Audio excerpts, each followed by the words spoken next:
studied philosophy, sociology, and critical theory under Adorno and Max Horkheimer for the next 3 years.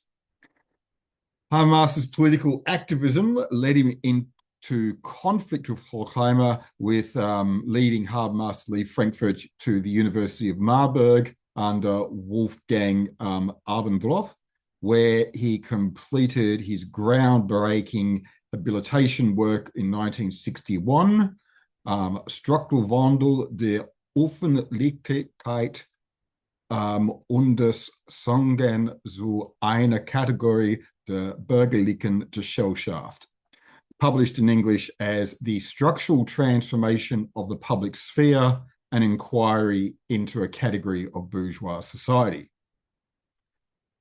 That year, he was offered and accepted the position of extraordinary professor. That was a professor without chair at the chair of philosophy at the University of Heidelberg. And in 1964, supported by Adorno and reconciled with Horkheimer, he returned to Frankfurt and became chair in philosophy and sociology, during which time Erkenntnis und Interesse, Knowledge and Human Interests, was published in 1968.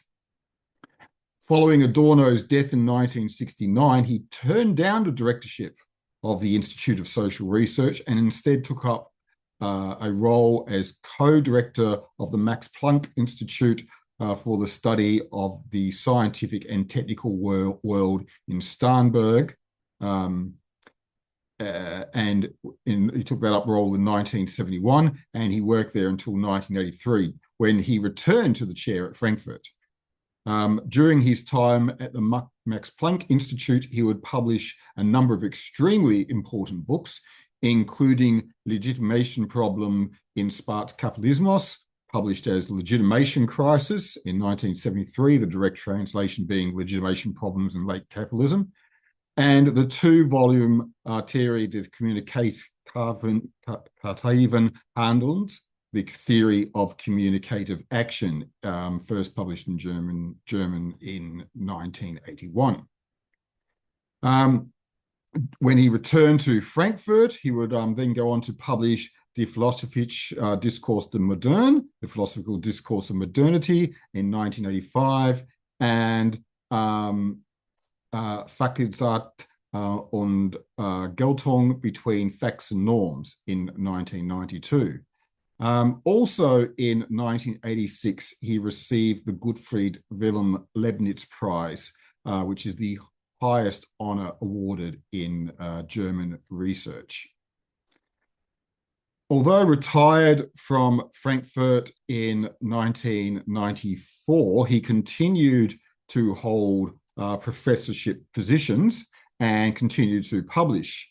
Die Einsetzung des Anderen, the inclusion of the other, in 1996, Dialectic der Säkularisierung, the Dialectics of Secularization, 2004, with Cardinal Joseph Ratzinger, who would become Pope Benedict XVI. The Versang Europus, published in English as The Crisis of the European Union in 2011, although the literal translation is Toward a Constitution of Europe. And the 3-volume Auch ein Geschichte der Philosophie, also a history of philosophy, 2024 to 2025. It must be acknowledged here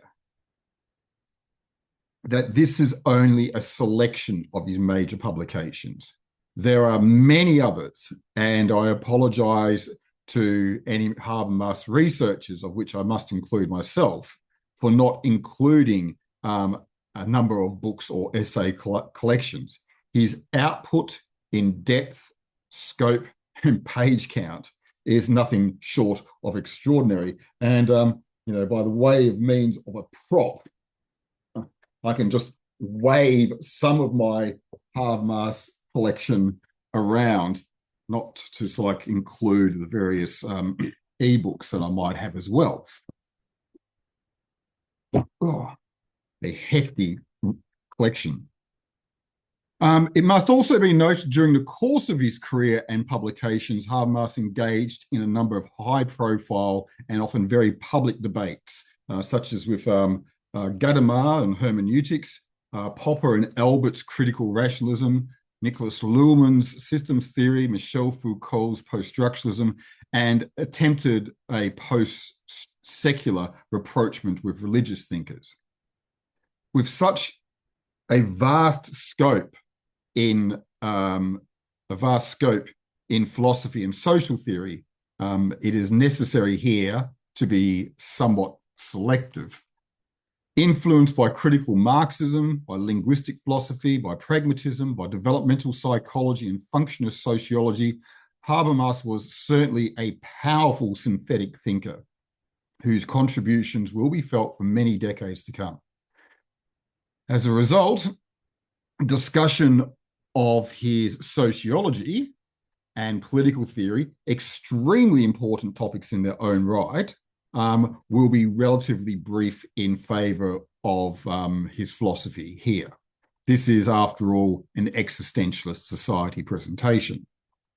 Thus, Habermas's distinctive contributions on social evolution, social structures, the history of rationality, the system-life-world distinction, and so forth, will not be elaborated. Perhaps a second presentation is needed. Instead, this presentation will concentrate on Habermas's participation in the linguistic turn, their notions of rationality and interests, communication, the topology of universal pragmatics, discourse ethics, and their commitment to the project of the Enlightenment and modernity. From the mid-20th century onwards, and now looking at the philosophy of linguistic turn, from mid-20th century onwards, contemporary philosophy has been dominated by a turn towards understanding the role of language. Now, there have been precursors, notably Frege. Habermas, like many others, credit Ludwig Wittgenstein as the leading thinker to advocate that philosophical problems are typically linguistic problems, and we credit Wittgenstein for a revolution in philosophy that overcame the limitations of subjective dichotomies by incorporating the use of language into subjectivity. There is no private language, as Wittgenstein famously said. Along with, however, the recognition of the connection between words, meaning, and action.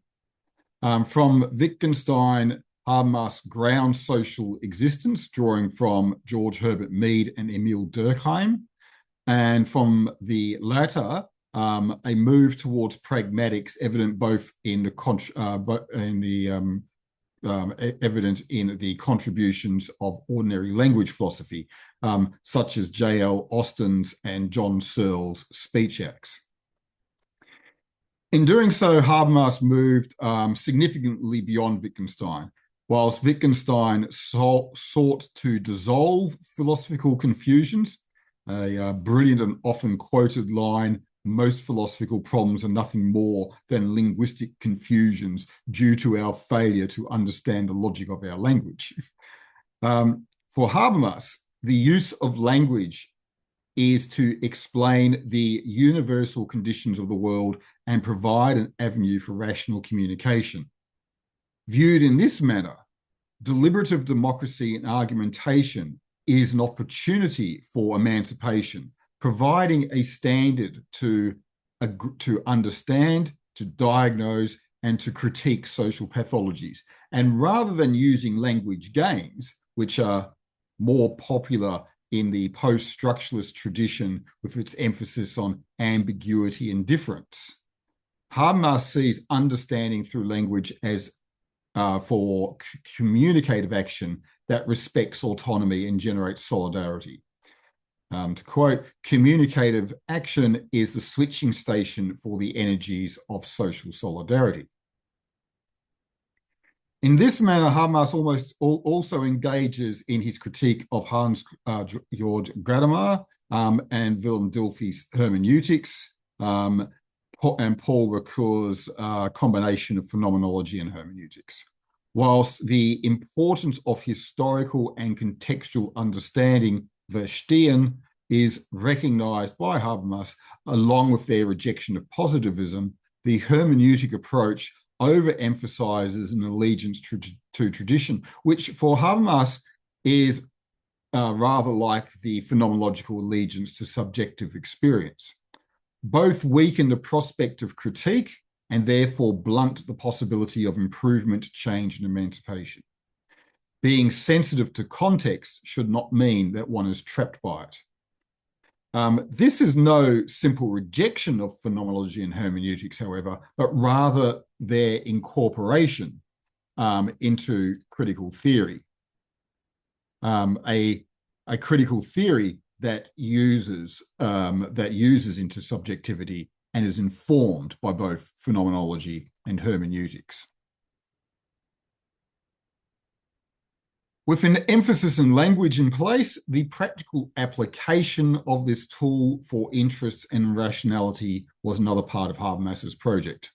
One of his earliest texts, Knowledge and Human Interests from 1968, provided a critique of positivism from the perspective of pragmatism, notably from C.S. Peirce and the aforementioned Dilthey.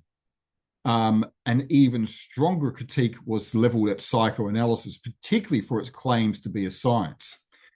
Instead, Habermas felt that psychoanalysis and other forms of self-reflection were better placed as part of the humanities, rather than making bold predictive claims on the basis of facticity.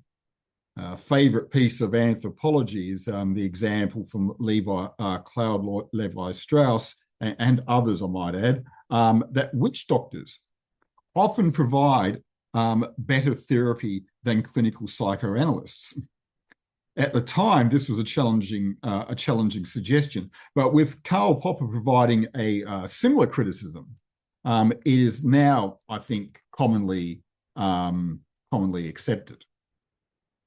Overcoming both the positivist pretensions to understand everything under the guise of objectivity and logic, or subjective claims of relativism to the point of solipsism, Habermas draws upon different types of speech, different types of argumentation, what issues they raise, and what sort of epistemological validity claims they make. To quote, normatively regulated actions and expressive self-representations have, like assertions or constitutive speech acts, the character of meaningful expressions, understandable in their context, which are connected with criticizable validity claims. Now, obviously, making such claims are different to cite the truth of a claim, such as one found in constitutive propositions. Normative claims make their validity claims on the rightness of practical action, whereas the dramaturgical expressions raise their claims of sincerity.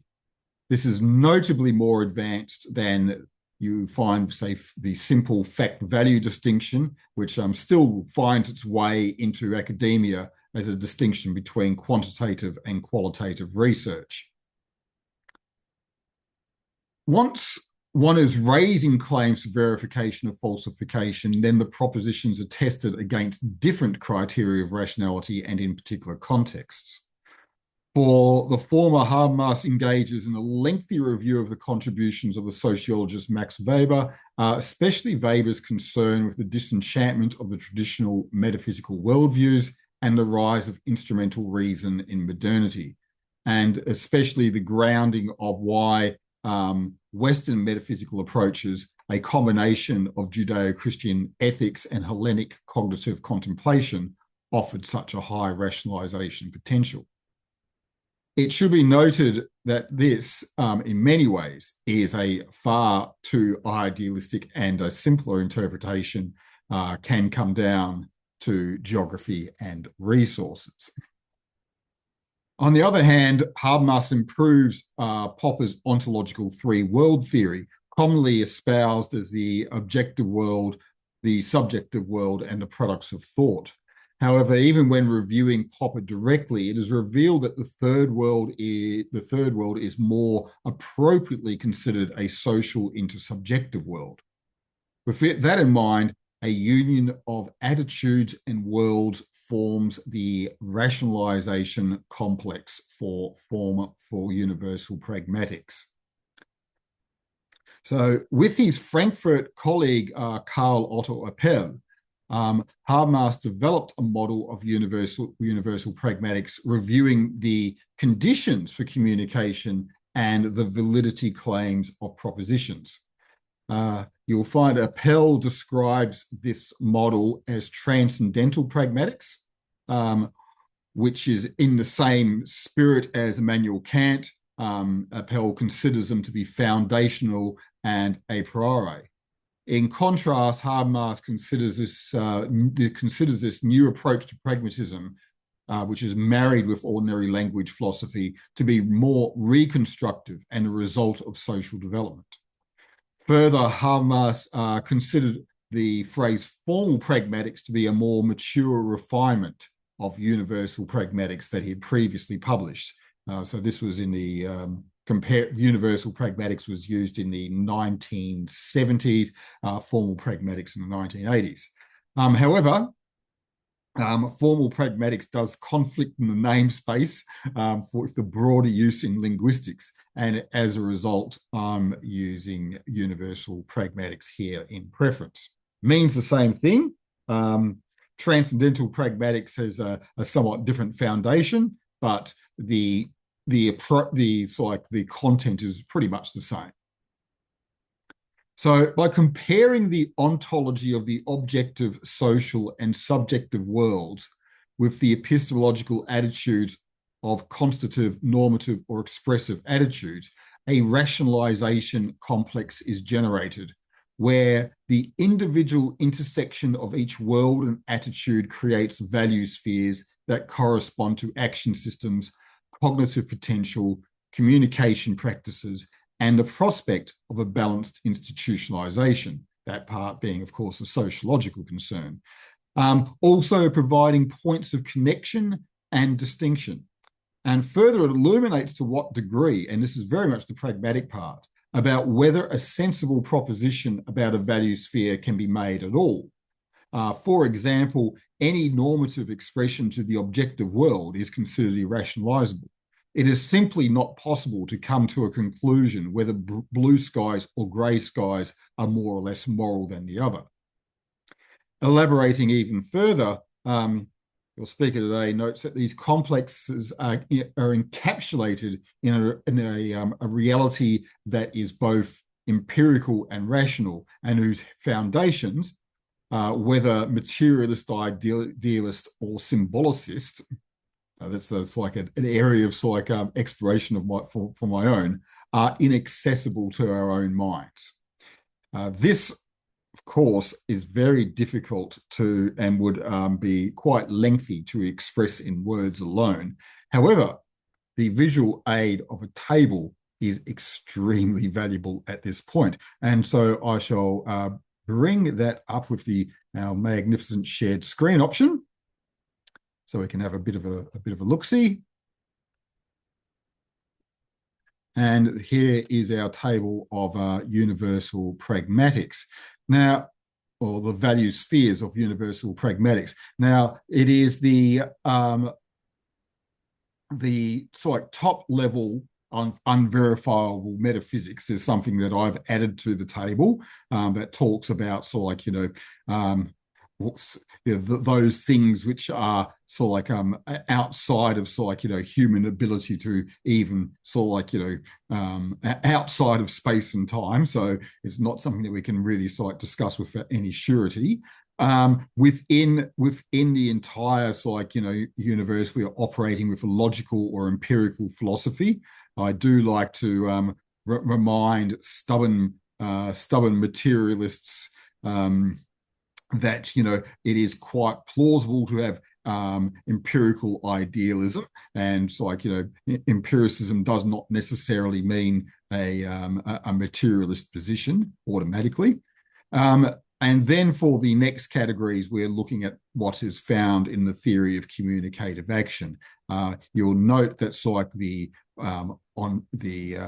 epistemological orientations there. Are you making a proposition of truth? Is this like a statement of fact? Are you making a proposition of justice or norms?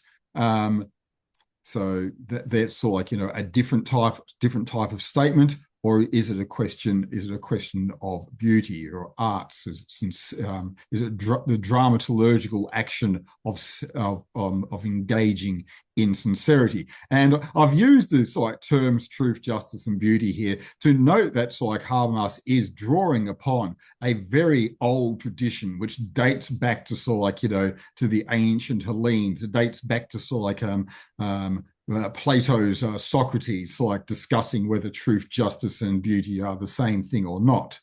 Well, as you can see here, when you apply these orientations across the objective, subjective, and intersubjective world, then you actually have these value spheres about which you can actually make rationalizable statements, or the statement just can't be made. You can't come to any sensible conclusion, sensible conclusion about it.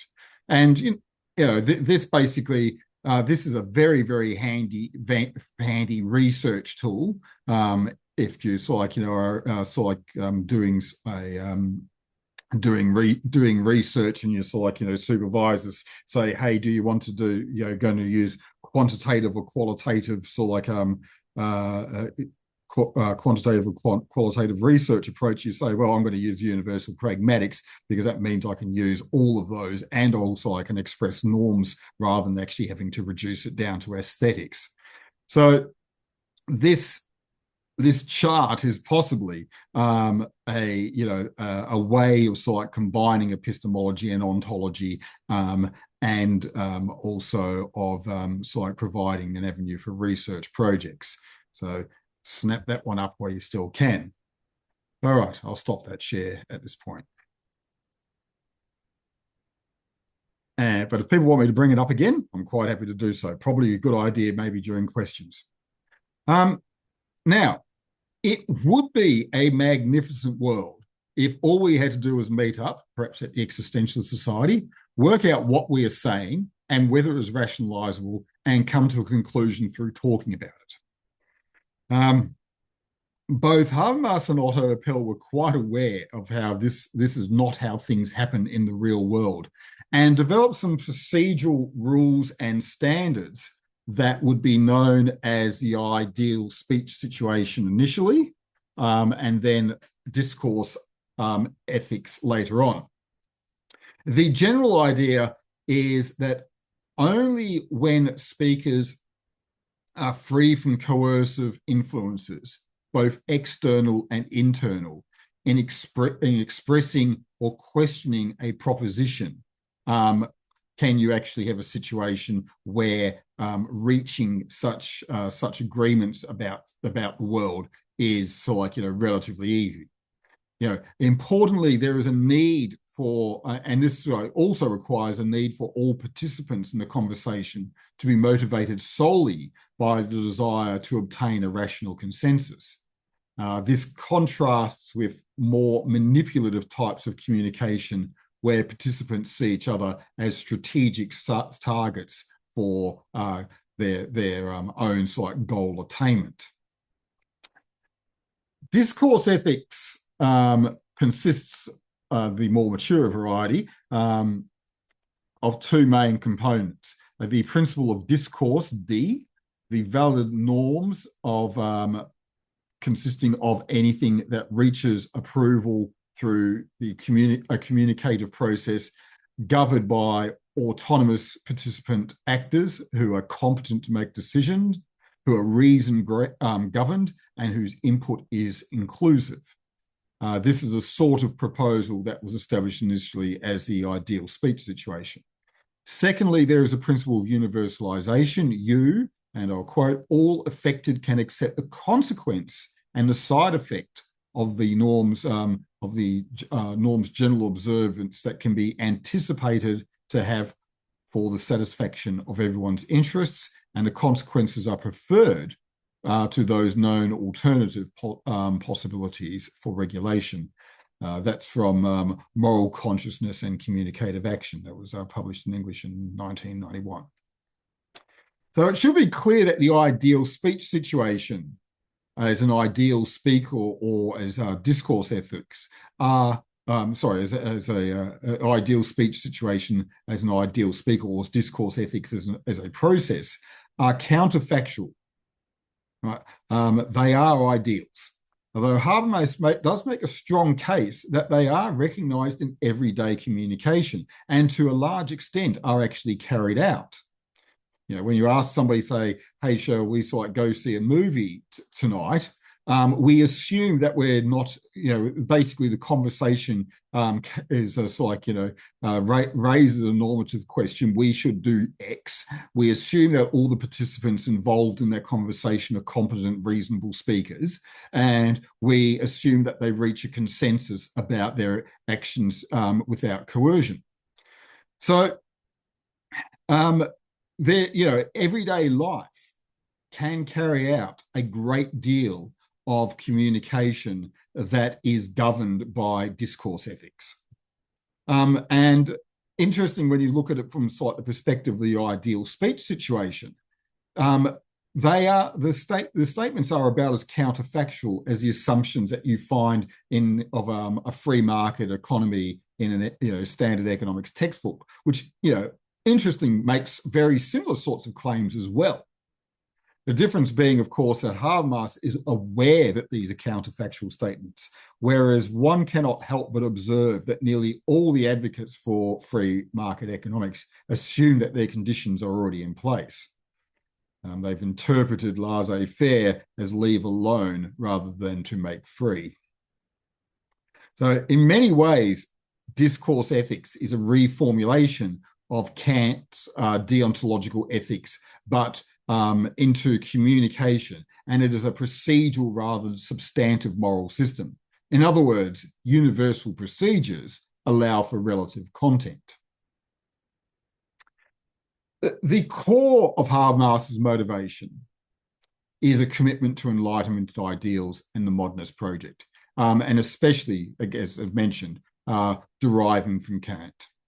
Both, of course, argued that philosophers should engage as public intellectuals.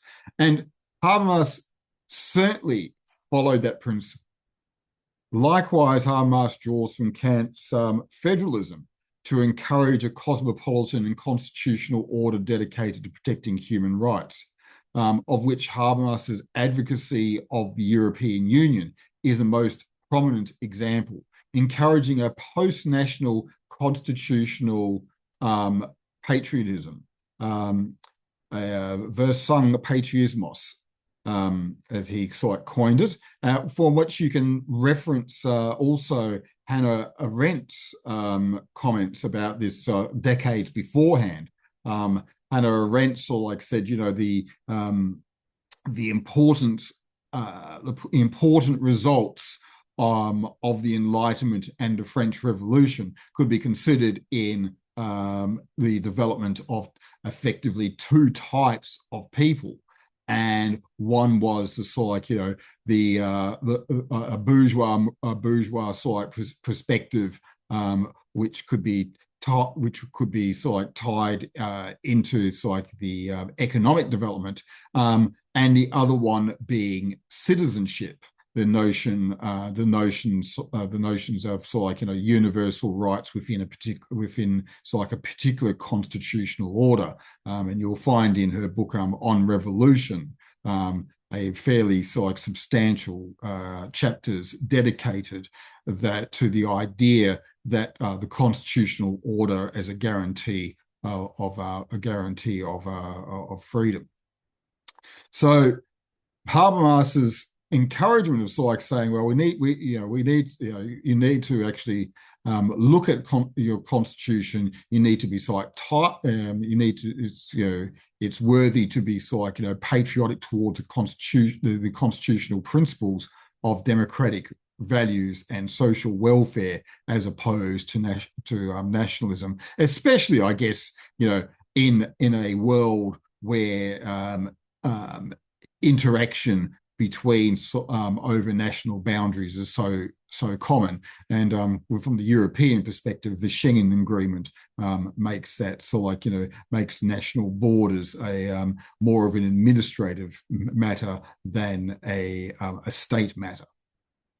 Habermas also expressed deep concerns about the executive power being carried out on intergovernmental levels, rather from the elected representatives in the European Parliament, and also on an over-reliance on technocrats.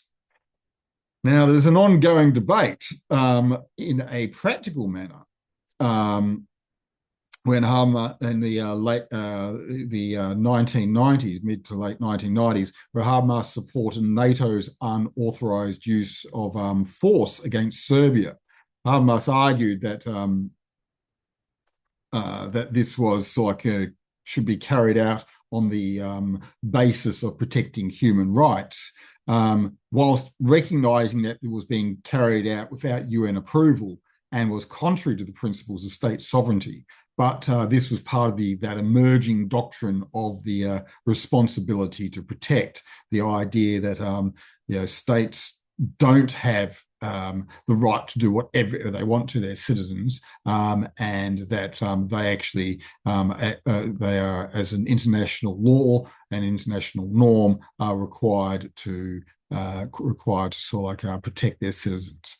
Of course, when this comes down to matters concerning the UN Security Council, if you've got a benefactoring body that's going to protect you, you will find that a state can get away with an awful lot. So just before his death, Habermas was an advocate of a negotiated peace in the conflict in Ukraine, and opposed accusations of genocidal intent by Israel in Gaza. The latter, of course, is a conclusion which UN bodies have already come to. Not to mention genocide researchers in Israel itself. Habermas's advocacy and the Enlightenment recognizes that sometimes the values are not always implemented. In his early works, he would speak that sometimes genuine critics of the social pathologies that arise can take an anti-modernist avenue, such as the hippie counterculture, which would often incorporate a lot of pre-modernist nonsense.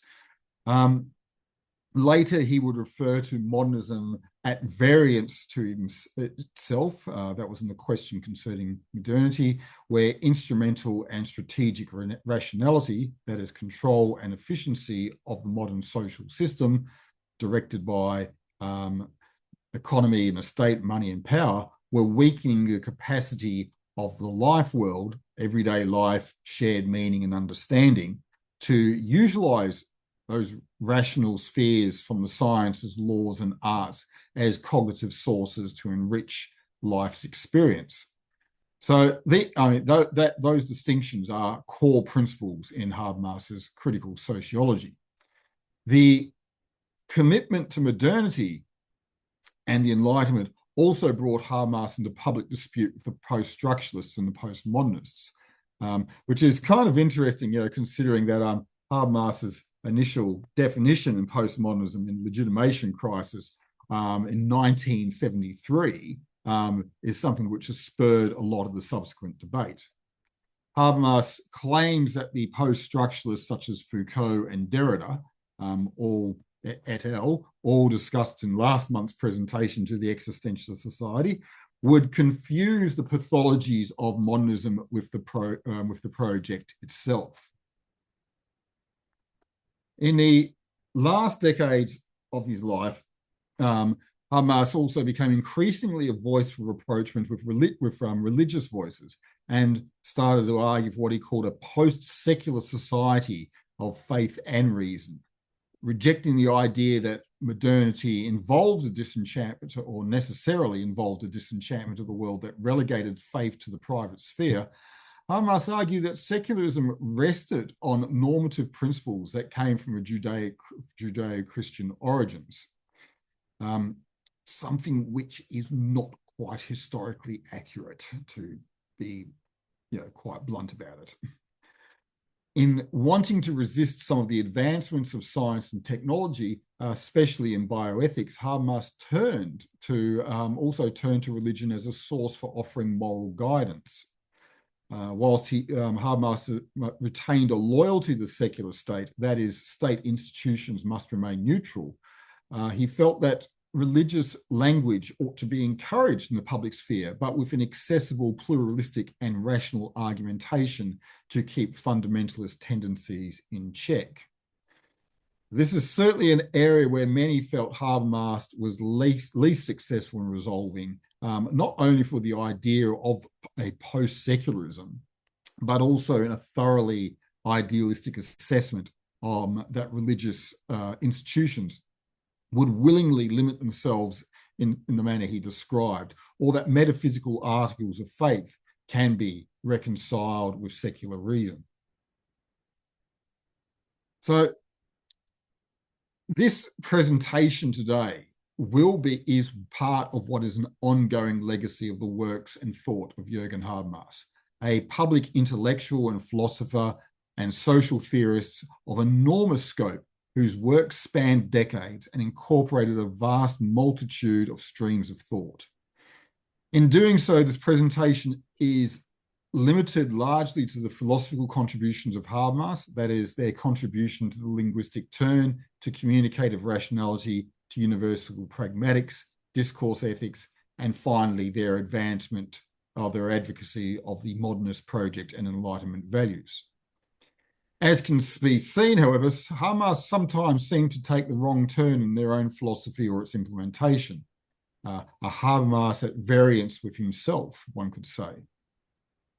Often idealized supportive critics, such as feminist Nancy Fraser, would identify emancipatory potential in promoting the inclusive and democratic discourse, but at the same time noting that Habermas tended to overlook, in a substantive sense, how numerous social groups had been marginalized, and rather like Lawrence Kohlberg, tended to emphasize an abstract moral rationality rather than an emotional affectivity as moral principles.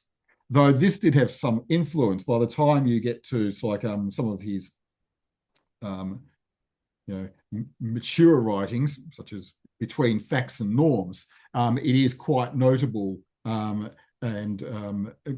quite notable for its more inclusive approach and utility in law. In fact, if we look back at that chart, we'll find that Between Facts and Norms is very much the legal system. It's very much it's following how a philosophy of law, if you like.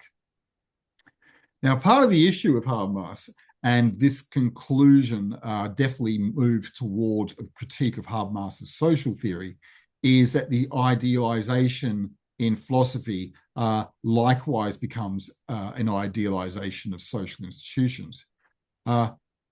He provides an incredibly valuable work in his criticism of how social systems colonize the life world, and provided some of the most pithy descriptions on the contradictions of advanced capitalism and the legitimation crisis. But all of this is done without much reference to political economy. In fact, this is a real big blind spot in Habermas. Nowhere in any of Habermas's extensive works does one find a thorough study of political economy or class relations.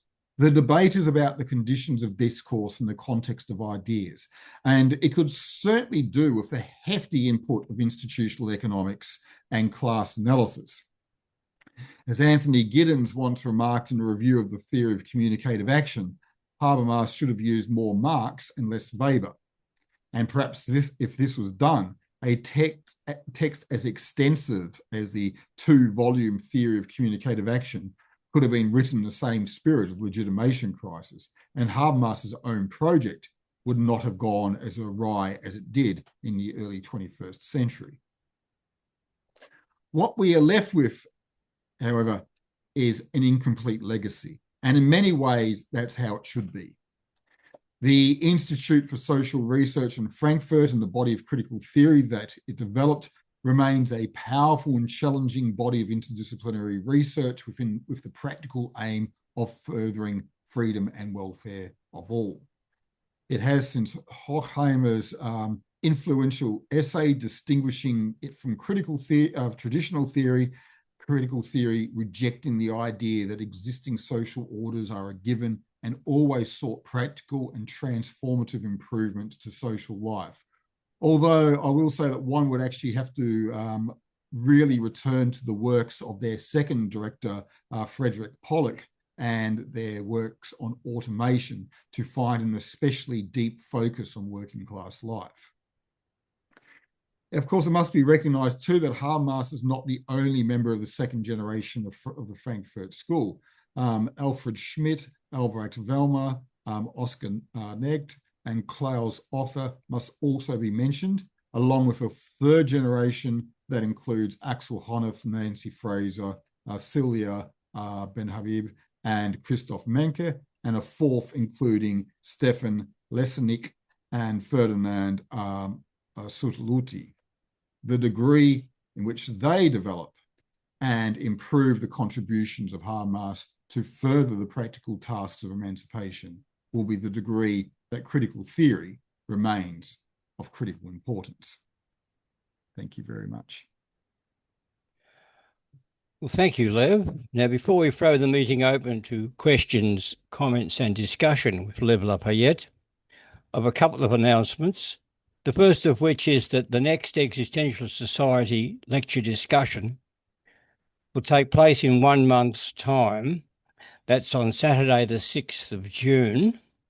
And Dr. Pierre van Osselaar is speaking on Umberto Eco on fascism. I'll repeat that. Umberto Eco on fascism. Now, the Existentialist Society has weekly Zoom sessions at this time featuring other groups. So if you want to find out what the future topics are, as well as getting the Zoom links, the best method is to get onto the Existentialist Society's Meetup platform. Now, for our questions, comments, and discussion session with Lev, we'll use the raised hand method. And for those who don't know, you'll find the raised hand icon in the React tab at the bottom of your screen. So, George, go ahead.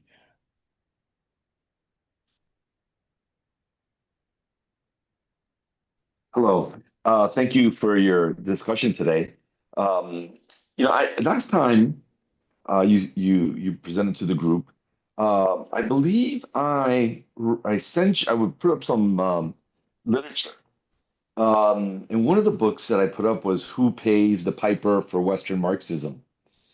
And it's a very interesting book. Chapter 4 is especially good because it focuses on the Frankfurt School in particular, on how the CIA helped to finance, or the precursors of the CIA helped to finance the Frankfurt School.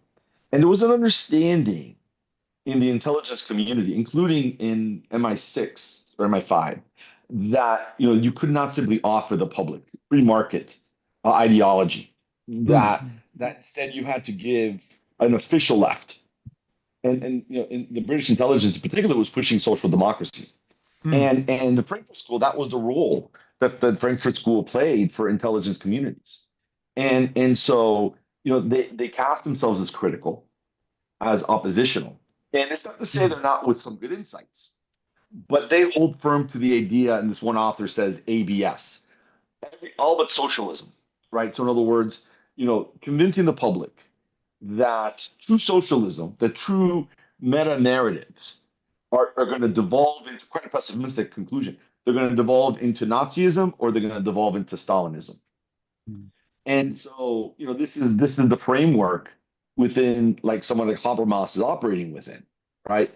Casting themselves as critical, but really very much supporting the establishment in terms of saying, the best we can do is, pre-market capitalism. Mm. So, again, and this is again, who pays the piper of Western Marxism, something like that. I think the guy's last name is Rockhill. I'm certain I put that reference to you in the chat last time. Yeah, no, I remember it quite well, and I have looked the book up. Um,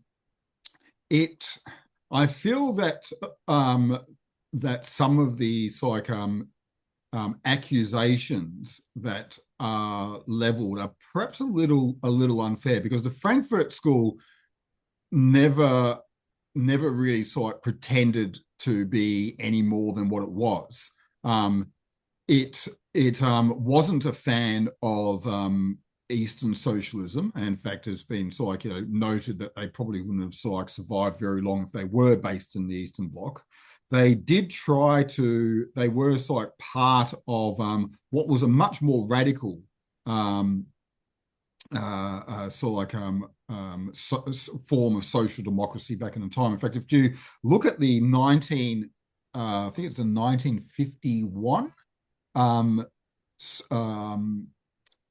Second International Statement, it is quite openly says, we Social Democrats, and we're talking here the Social Democratic Party of Germany, the Australian Labor Party, and all those others, British Labor Party, what have you. It says, we incorporate the critical spirit of Marxism better than the communists, right? Now. Right. Obviously, that's all gone away, but you do find in the earlier Frankfurt School writers, and I did mention Pollock. Several years ago, I actually took the opportunity to go to Frankfurt University and go through Pollock's archives, and I swear I must have been the first person to open up the box since they've been put in there. Pollock was much more radical than many of the more contemporary Frankfurt School people, and I think there is some justification in what you're saying, because of course the initial falling out between Habermas and Horkheimer was when Habermas was relatively young and was getting involved in political activism, and Horkheimer felt that he was too radical at the time. Presumably, that would have changed. But look, there is a sense I'm not, that they're funding such, Herbert Marcuse makes it quite explicit in the opening pages of One Dimensional Man, for example. They're funding from the Rockefeller Foundation. They were anti-fascist. They were anti-fascist and they were anti-Eastern Bloc socialist as well. And that became, I guess, what you're saying does have a degree of truth, that they provided a loyal opposition within the Western liberal democratic order, and certainly they preferred liberal democracy, even if they were critics of it. It has been said that they offered a third camp, as it were. But, the thing about it, and we've seen, the third camp argument appear many times. Well, the problem being is if you're going to establish a third camp, you actually have to have a campsite. And, if you're going to say neither Washington nor Moscow, as I recall one Trotskyist group actually had as their slogan, the answer is, well, then where, right? Where is your example? So, what you say has got a degree of truth. Perhaps I don't come to the same conclusion as the book Who Paid the Piper, but I do see some value in that. And I do contrast it actually also with the more direct role that was played in the development of abstract expressionism, which was absolutely, completely a CIA plot. I don't think we can say the Frankfurt School was, I think that the Frankfurt School was like the preferred model of a loyal opposition that they could find in liberal democracy. And I do note that to this day that the Frankfurt School is really sort of like got a bit of a dearth when it comes down to actually doing a class analysis and political economy. That just doesn't seem to be within their framework. And well, they suffer as a result. Let me respond. Let me say one of the two things. First and foremost, in my opinion, their crime is in saying that Stalin and Stalinism was Marxism. It's the rejection of Marxism, the purges. Indeed, all of the early Bolsheviks either died from natural causes or were killed by Stalin for all intents and purposes, including Trotsky. Yep. So that's their crime. That's their greatest defense of global capitalism. That's what Marxism represents, right? And so, I mean, the other thing I'd say very quickly is that now in that book, Who Paid the Piper, again, you can look at chapter 4, and it goes into, Horkheimer and Marcuse actually lived quite well because they had very wealthy benefactors. And as a matter of fact, you go into the story about how Adorno let Walter Benjamin die because Walter Benjamin, while linked to the Frankfurt School, Adorno was unhappy that he was coming under the influence of Bertolt Beck. Yep. So when Walter Benjamin asked for $200 to get on a ship to leave, Adorno said no, they didn't have the money, and so he ends up dying by suicide. Again, I mean, so it's the history's there. I encourage you to read it, and really, a lot of the analysis you put forward here is perfectly in line with what's said in the book that I'm invoking. But thank you very much for your comments. I really do appreciate them. Thank you.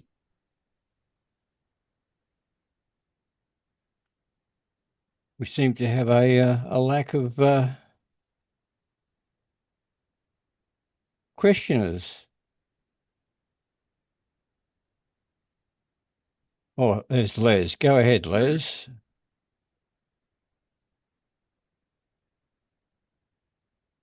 Thanks, David. I'll fill in the silence if nobody else will. Thanks for a great talk, Lev. I'm quite ignorant of the person you were speaking about. I'm wondering, he was really keen on autonomy and freedom. So how much was he, would he have called himself an existentialist? No. No. No. No. And why would he not? Look, because I don't think, existentialism to the Frankfurt School was something that would been limited to like recognizing the universal existential conditions that people have. But it was very, it wouldn't have been, it wasn't a philosophy of life, right? So, I've argued, such as in the last lecture, I argued that so like much of what we call existentialism is more closely related to the contemporary discipline of positive psychology. It's about, how do you behave? This said, that Habermas did write a book of biographies, of essays of the personal lives of certain philosophers, and that would probably be a more existentialist text. That'd probably be the closest to it. Oh, thanks, Lev. But yeah, look, there's if you want to get into Habermas, I recommend one of his earliest books. This one, Legitimation Crisis. It is 166 pages, so quite short, but incredibly dense. And it is more of a sociology book rather than a philosophy book, but will give you a pretty solid introduction to the work. And I think you'll be. I mean, I know you, and I think you'll be quite impressed by it, by how logical it is. and how sort of like how he doesn't try to get excited about things. He'll talk. He's talked about global warming in 1973, and he's expressing it not in an alarmist manner. He just like says, look, modern societies, one of their components is industrialization. Industrialization produces like carbon dioxide. That's going to raise temperatures, and the limit will be probably in about 100 years' time. And that, he leaves it at that, right? And actually, this is probably a feature, or maybe a bug, depending on how you look at it, of his writing. So, if I was to compare, Habermas to Foucault or Derrida, I would say that they are far more interesting and engaging writers, because they are quite happy to make use graphic illustrations in their work as case examples, or make jokes, or be just generally fun to read. Reading Habermas is like reading reports. He is absolutely serious all the way through. No, I shall have a look. Thanks very much, Lev. Pleasure. Rick, it's your turn. Oops. Go ahead, Rick. Can you hear me? Yes. Yep, we can. Okay, thank you. Yeah, I like it's an interesting talk. There was a lot of material there that I'll have to review. I like the fact that he talks about the confusion due to language.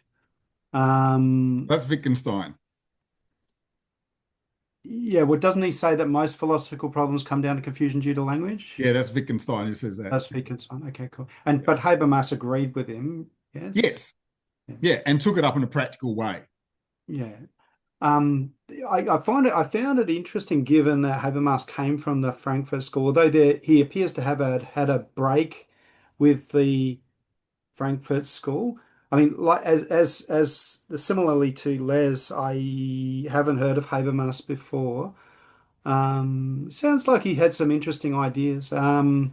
Of similar level. He talked in terms of dialectic and that sort of thing. So he sort of continues the modern, the argument between Plato and Aristotle, essentially, and which was continued by Marx and Hegel and others.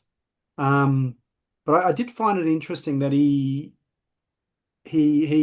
was sort of against the technocrat, expert-driven governance, which seems to be favored by Marxism, which was sort of interesting. Well, okay, a couple of things to comment on there. First is that, it is interesting how in the Anglophone world we don't know, he's not as well known, whereas a lot of the French philosophers are. And this contrasts quite seriously to continental Europe, where he was considered to be Europe's most important philosopher. He was basically he was the public philosopher of Europe, extremely well recognized, and even and as even in this book, the introduction being written by Thomas McCarthy. This is the first line. Jurgen Habermas is the most influential thinker in Germany today. That's the first line of the book, right, in 1973. Right? So it gives you a bit of an idea of his status in Europe. He's like, everybody, you go to people in the street and it's saying, hey, do you know Jurgen Habermas? And they will know who you're talking about. So that's an interesting.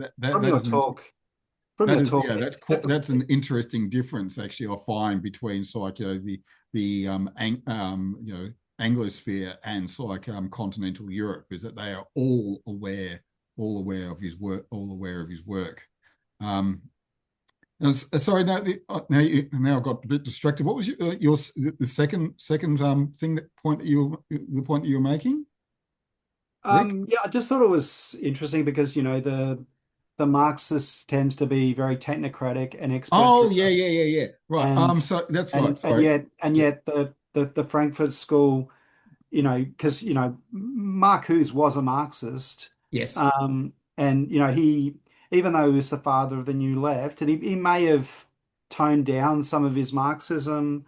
A lot of people that were originally Marxists, they when they saw some of the excesses of the Soviet state, they sort of realized that I don't think they backed off quite far enough, but they sort of backed off from some of the more extreme. I mean, I think they believed in still the same goals, but they believed that a different method was required. Yeah. So in a sense, they still made the same sins, but they just thought that they could be achieved using a slightly different method. Maybe not putting people in a prison, but maybe a prison of cameras, or a prisoner of cancel culture would be considered to be. But those people of intelligence realize that effectively those things can be the same. But anyway, Sure. you were saying. So this book, The Lure of Technocracy by Habermas, written initially published in 2013, English publication 2015, refers to the matter that you're concerned with. And, the translation was carried actually out by the Goethe Institute and funded by the German Ministry of Foreign Affairs. What the argument comes down to is, remember the distinction that Habermas makes between the social system and the life world. And he expresses a concern that if you leave decision making to the technocrats, it becomes divorced from people's lived experience, right? Because the technocrats are primarily motivated by the steering conditions of money and power. If we go back to his much earlier book, he says, political loyalty, mass loyalty, is basically something which is paid off to the population. Habermas says that's not enough. That is not enough to incorporate people's concerns about their life. And basically, says, look, you need to actually have avenues of an inclusive and deliberative democracy in public decision making.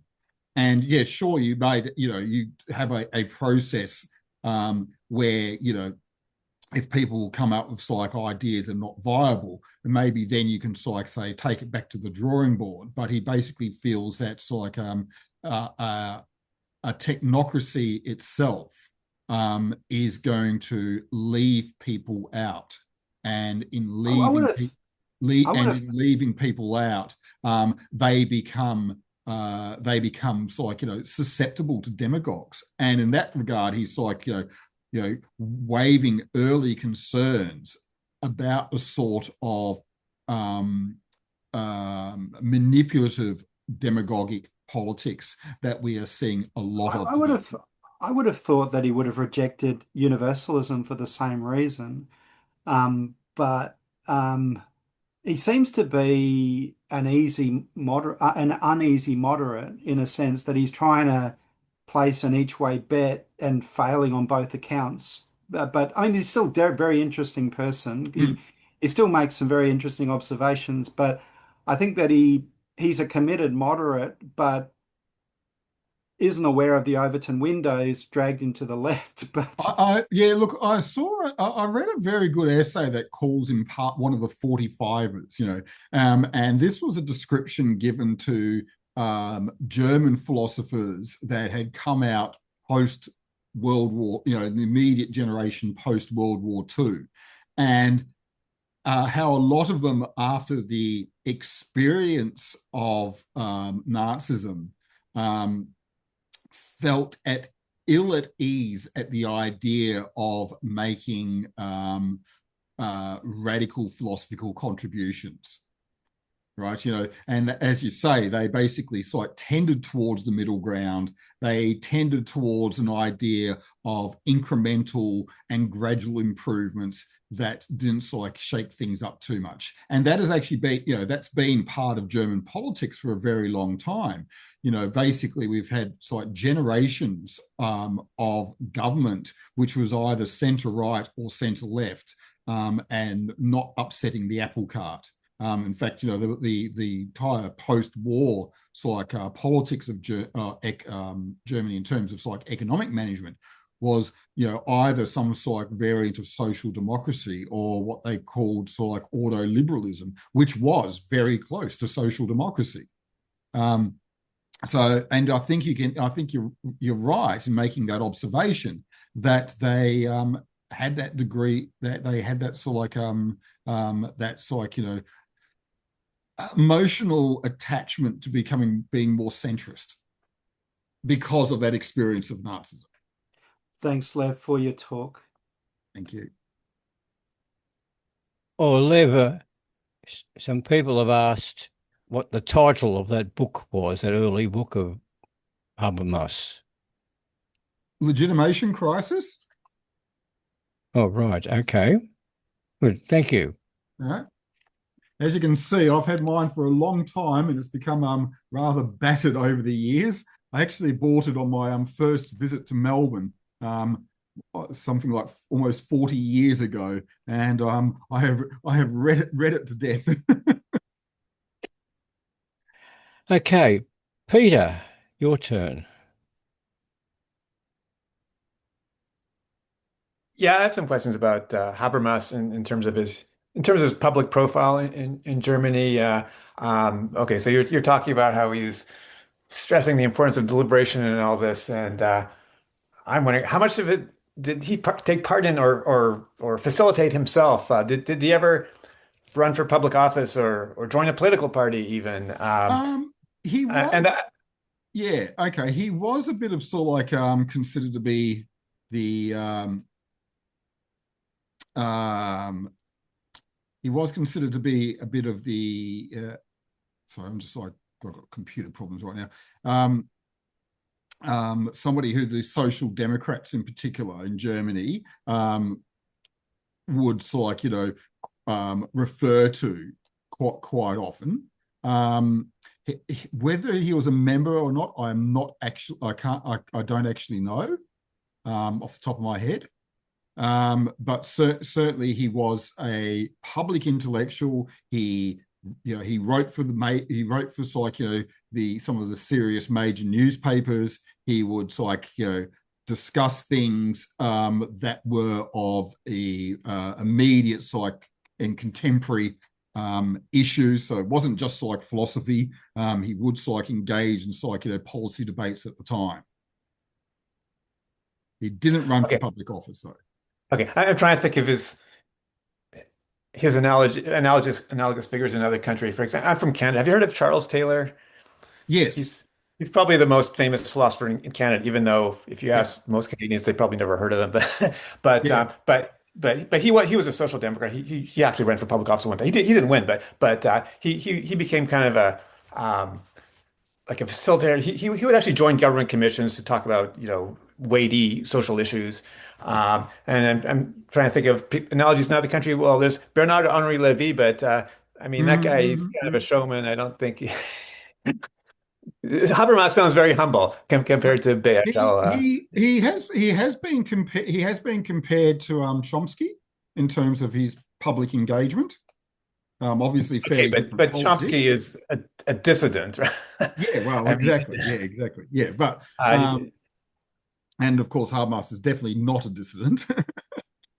But yeah, I mean, it's basically in terms of his engagement in public life that's been considered to be quite similar. I mean, one of the other things I should note,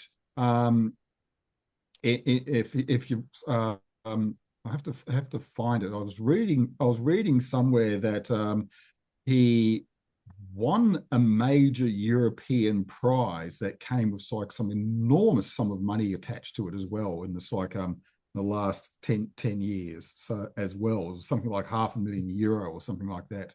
It's quite clear that he wasn't short of a penny as a result.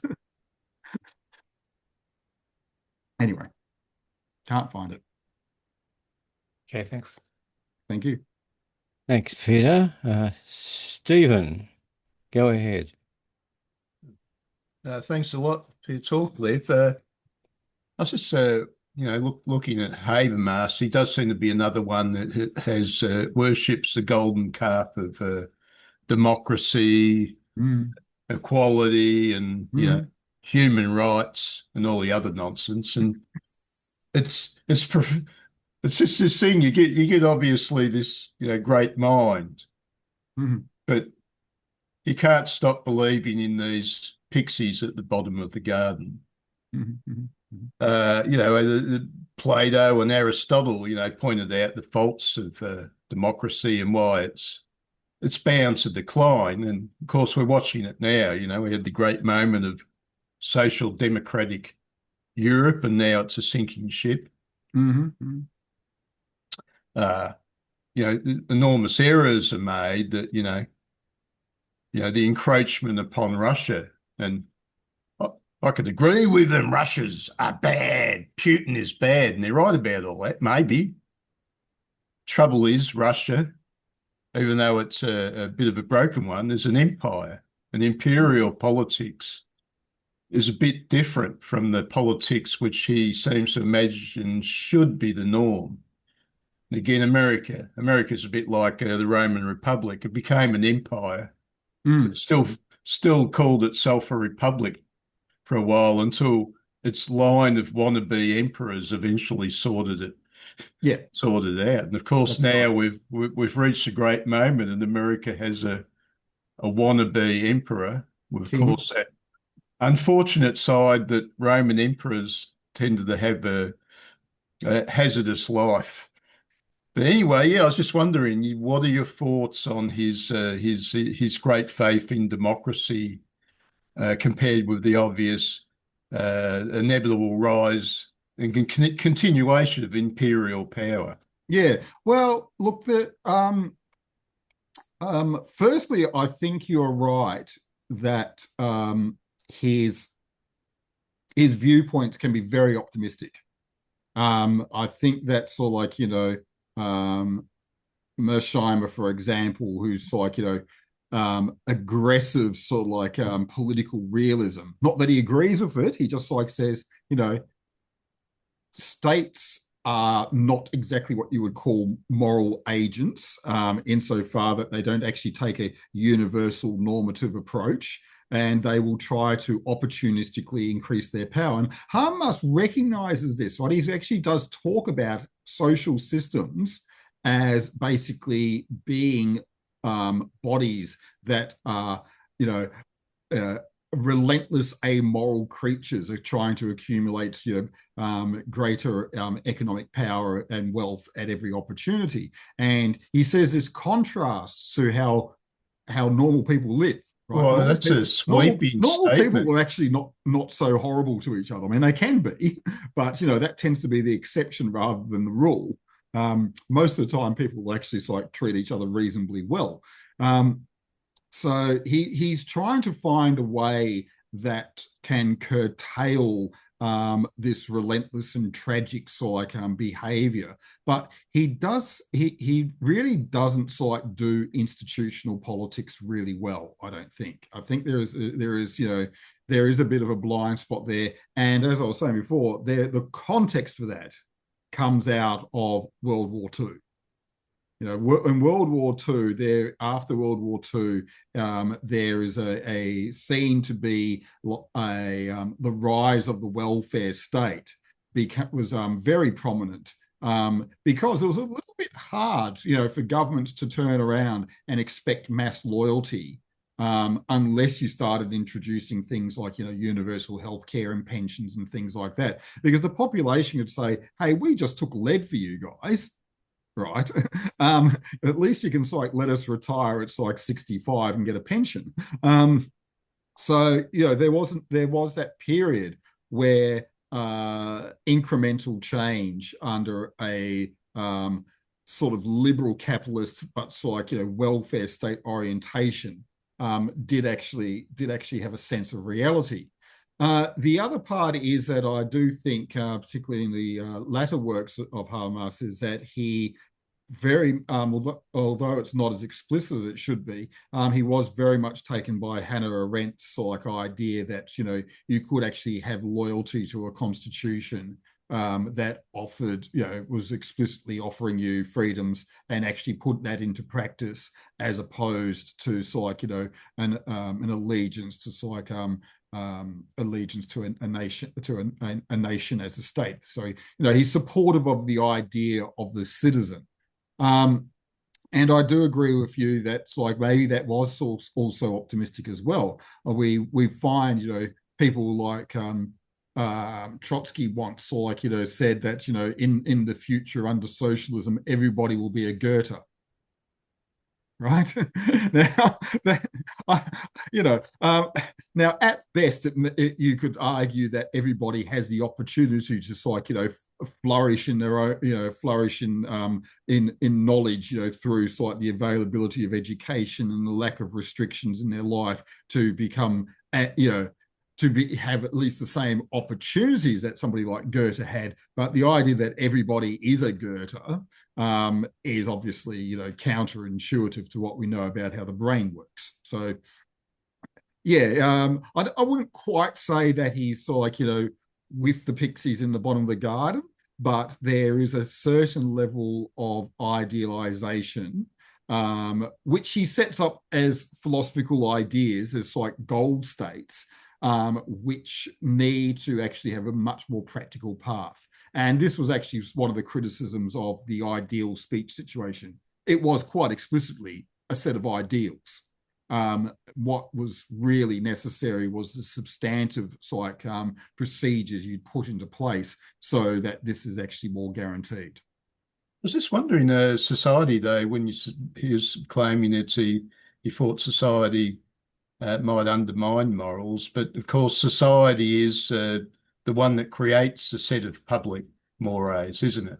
Yeah, and that's actually where he differs from Karl Otto Appel. Like Karl Otto Appel basically says, these principles, are transcendental pragmatic ideas, whereas Habermas says no. I think they're part of like a particular type of society that has developed in a post-metaphysical world, which is part of the reason why I find that he's like, in his last years, his turn to religion was just so strange. And maybe that's because he was in his 90s, 80s and 90s at that stage, and people start thinking about that a lot. I've seen this happen a few times, but I never felt that he successfully resolved those critical questions of how do you what do you mean by a post-secular world? How are you going to guarantee that religious voices limit themselves in a way that their fundamentalist tendencies don't occur? How are you going to protect the institutions and ensure that they remain religiously neutral if you are going to happily bring articles of faith into the public debate? I just don't see it happening. In fact, actually, I rather recall. I rather recall, and this is actually quite an interesting example. After the fall of the Eastern Bloc, there was an interview of some upcoming lawmakers in Poland, and they were discussing abortion. Now, abortion is one of those topics which there is a secular perspective, a medical perspective, and a human rights perspective that's is based around the autonomy of women, and then there is in some cases a religious perspective which says you're destroying a soul. Now, the secular perspective can't argue against that religious perspective, right? Because it doesn't have a concept of the soul. Anyway, they were interviewing these people, and they were saying, well, now that that you've got avenues to institutional power, right? Members of parliament and things like that. what do you think should happen about abortion? They said, well, obviously it should be banned. They said, well, what about doctors who carry it out? And they said, oh, they deserve the death penalty. Right? So, I mean, this is a sort of like, irreconcilability that can occur between religious fundamentalists and a secular perspective. And fascinating. I didn't realise. So a bit like Richard Dawkins, he crawled back into the best aesthetics he ever knew. Right. When he was happy and standing in the church and experiencing all the great arts, and that was the moment. Sometimes very beautiful aesthetics. There's no doubt about that. In fact, rather like psychoanalysis, it may be worth actually thinking about putting religious writings under that that those value spheres of actually seeing as objects of art. Alain de Botton says that. We need to view religion as high art. No, the smallest medieval village, Yep. The one piece of art sitting in it was the chapel. That's right. Thank you very much, Lev. Thank you, Stephen. Conrad, go ahead. Oh, sorry. Thank you. Yeah, I was just wondering, Lev, how do you use or apply his ideas? Like, it obviously seems like you've read that book so many times. You've obviously read many. Yeah. Well, like, in what way is it not just a philosophical, intellectual pursuit and maybe part of your scholarly work Right. in your personal life, or maybe even at uni if you're there teaching or whatever? Like, in what way are you trying to promote, or do you try and promote his ideas, or is he just one person amongst many that influence you, or is he like a central figure in your psychology and thinking? Yeah, in terms of social theory, he was a very, very important person for me in the 1990s and 2000s. And when you look at a book like Legitimation and Crisis, it actually does talk about practical ways that you can overcome some of the crises tendencies. Because a lot of this came out of his debate with Niklas Luhmann, who was an important German systems theorist at the time.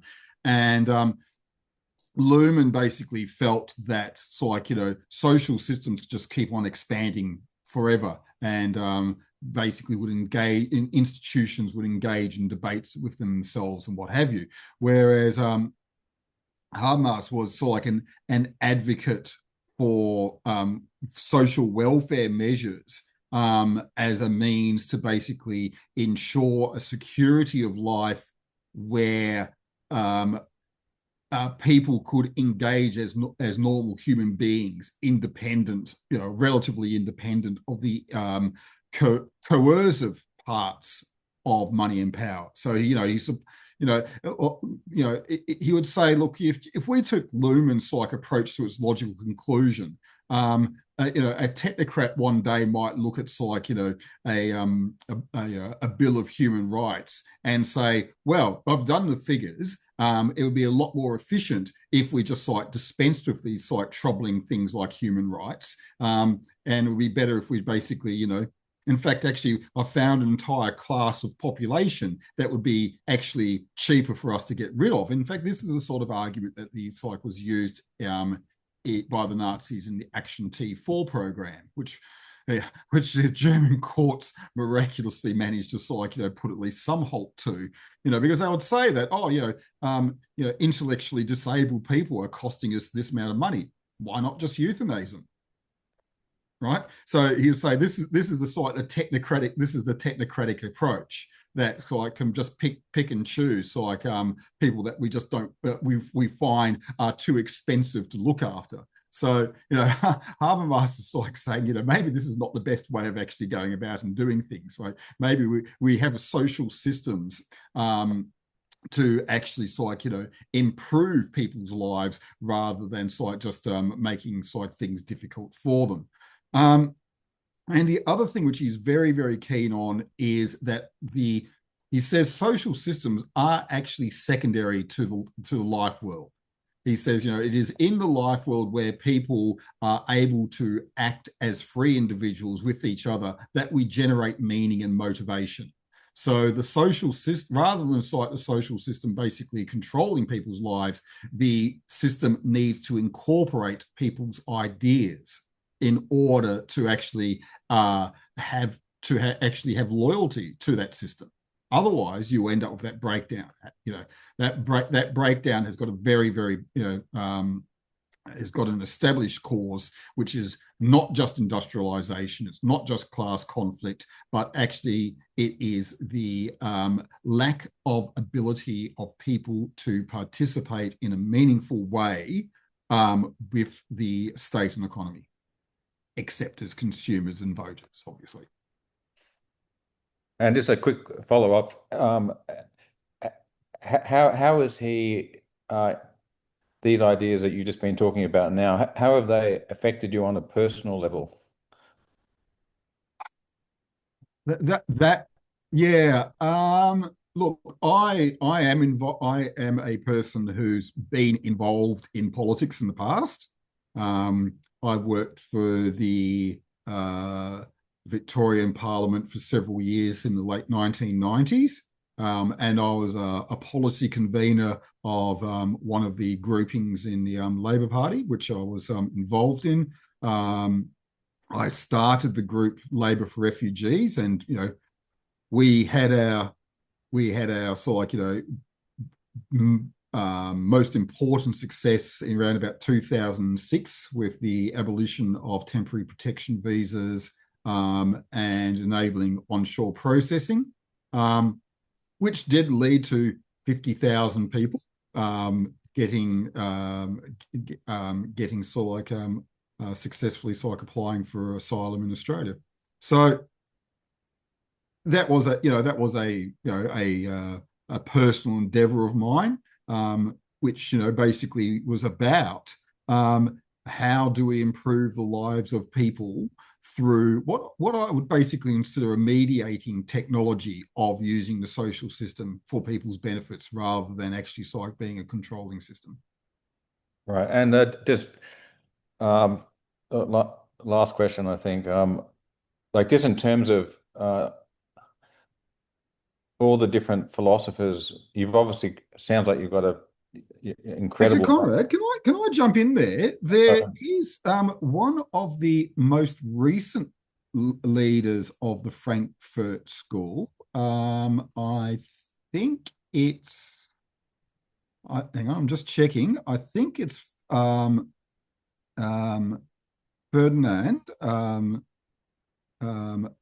Ferdinand Sotoluti.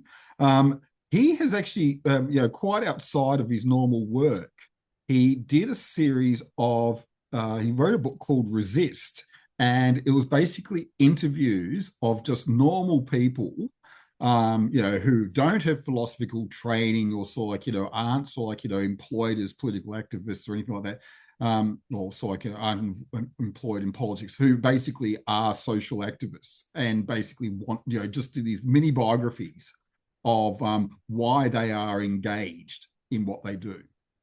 So that was, that just comes to mind, that book. So because you do get people like that. Okay, and just finishing up from that last question. This next question may sound very trivial, and people may, think what a stupid question to ask. But like, for example, like, if you ask ordinary people, what's your favorite movies? That might tell something about them. Or if you asked, who are your favorite musicians? Yep. Says something. Who are your 3 favorite philosophers? Oh, okay. My 3 favorite philosophers.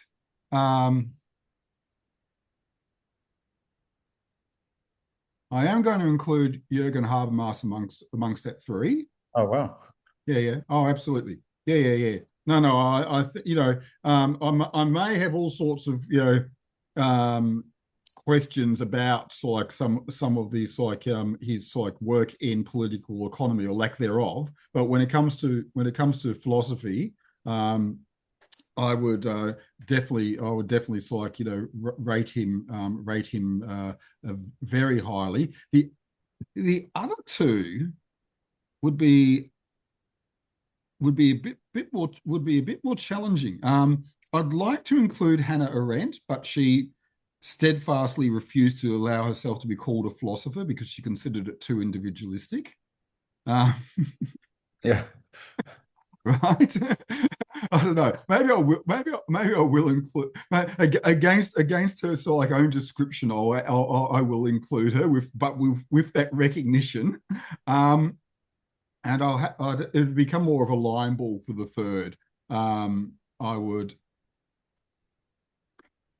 I would probably start thinking in terms of, do I take one of like some of the canonical early Taoists or the Stoics at that point? Like which Taoist or what Stoic? Marcus Aurelius, obvious, so it comes to mind. Although, I mean, look, I'd have to think harder about that. Yeah. Right, by the time you get to your third favorite, then you've got all sorts of people competing for that place. Yeah, got you. Cool. Thanks. Right, thank you. And then, actually, no, I mean, that supposedly trivial question's quite a good one because certainly certainly, as you say, it does provide some sort of insight to a person to, it just like go to their place for the first time, and they've got a bookcase, and if they've got a whole bunch of books on like healing crystals as opposed to sort of like calculus, then you've got a bit of an idea of what sort of person they are. Yeah, exactly. I mean, it reminds me, like, I remember someone once said, he said, in what do you truly believe?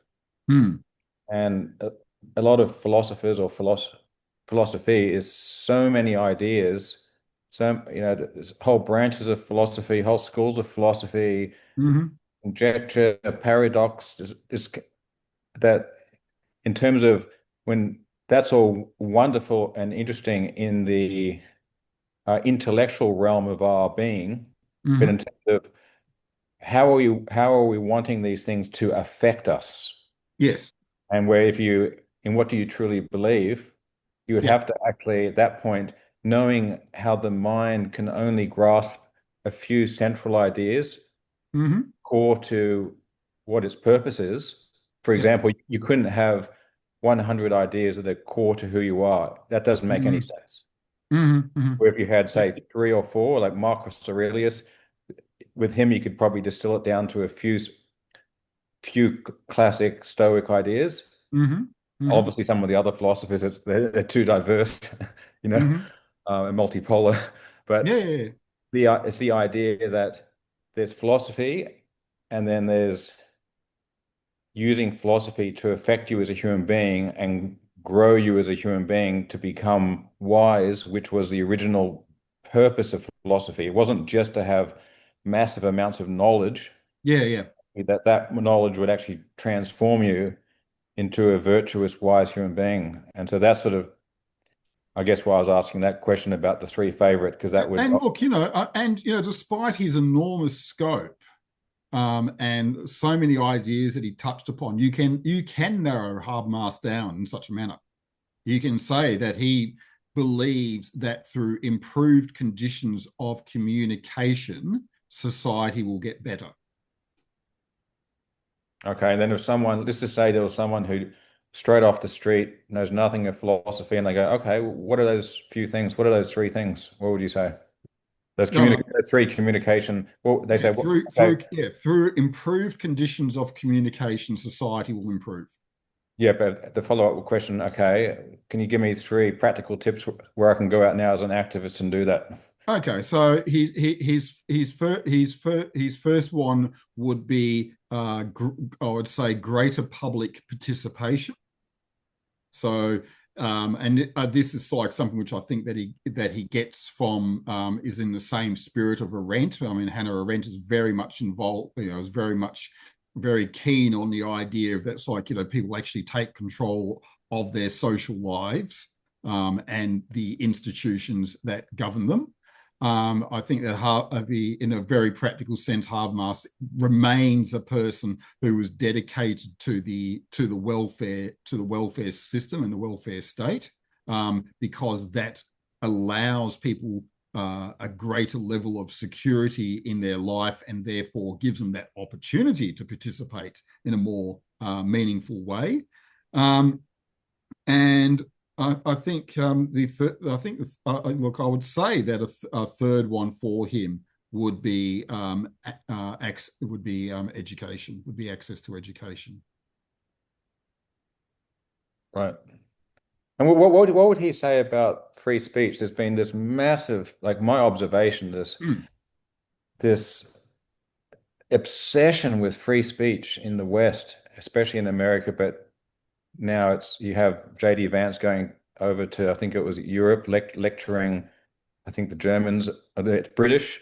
You guys are clamping down on free speech, and it's like, well, look, how's that worked out in America, where you end up, you'd sort of want the best ideas to rise to the top. How would right. feed into communication, and then you have more communication, but now you have less wisdom? What would his comments might be on that? Well, see, this is a really interesting one, because Habermas, you would say, by looking at things like the ideal speech situation, things like that, he says he says that people should be able to raise anything. Right? He's like says, people should have the right to raise anything and make any proposition, but you've got to come there beforehand with an interest and a motivation of wanting to get to a rational consensus, and you're not there to basically manipulate, so like the or poison the well, right? You have to be engaging in this to actually, to use the old saying, are you prepared to say, I'm happy to be wrong? Are you going to change your point of view if the facts don't fit your opinion? And there is an argument that perhaps this doesn't always happen. Yeah, so that's sort of my point I was trying to allude to, which is that what you've been discussing and what he proposes and what you just discussed in your last three sentences, that is in complete contradiction to 99% of how people interact in this new social media space, where they're doing the exact opposite of that. They're getting into the trenches, they're hunkering down, they're doing every single type of the 17 confirmation biases you can do. Absolutely. And he discusses this in a lot of detail in, I think it was actually his last book. His last book was basically a return to, I'll just see if I can find its title.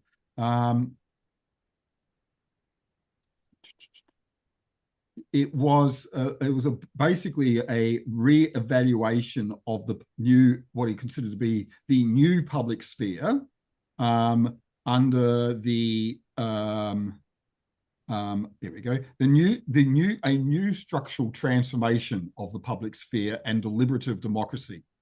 And that's really that notion of deliberative democracy is very much what makes the difference, right? It's the difference between majoritarian democracy. It is a difference between just saying, well, we've got the most support, so therefore whatever we say has become true, and all that sort of thing.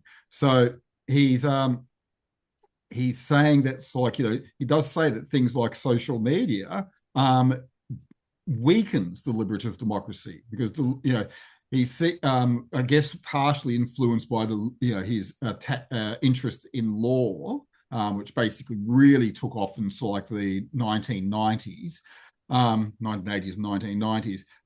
He saw value in the idea of a democratic process that was deliberative and like a legal case, that people would be like a jury, and would basically say, right, we have to go through the facts to come through a conclusion.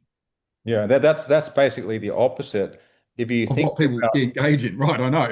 like if you think about uh, presidential the presidential politics and the winner of the presidency in America, and then now we're talking about social media stars and celebrities who become influencers, and all of that's all about popularity rising to the top, where you're talking Yep. about the absolute opposite, like what Socrates would say. And it's like, I just find it amazing that we have this democracy, free speech, everything goes, but in the end, what will win will be personality and popularity. And it's like, ah.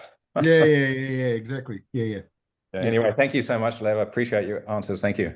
Thank you. Stephen, your turn.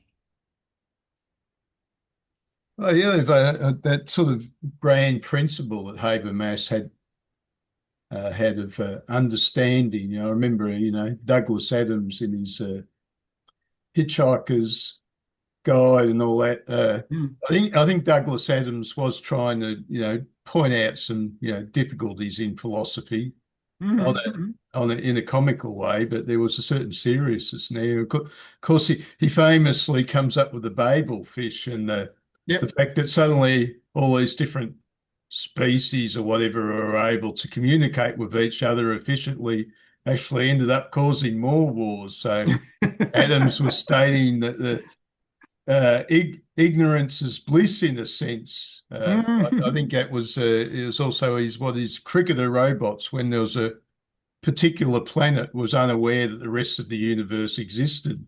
And when they discovered it existed, they decided it had to go. That's right.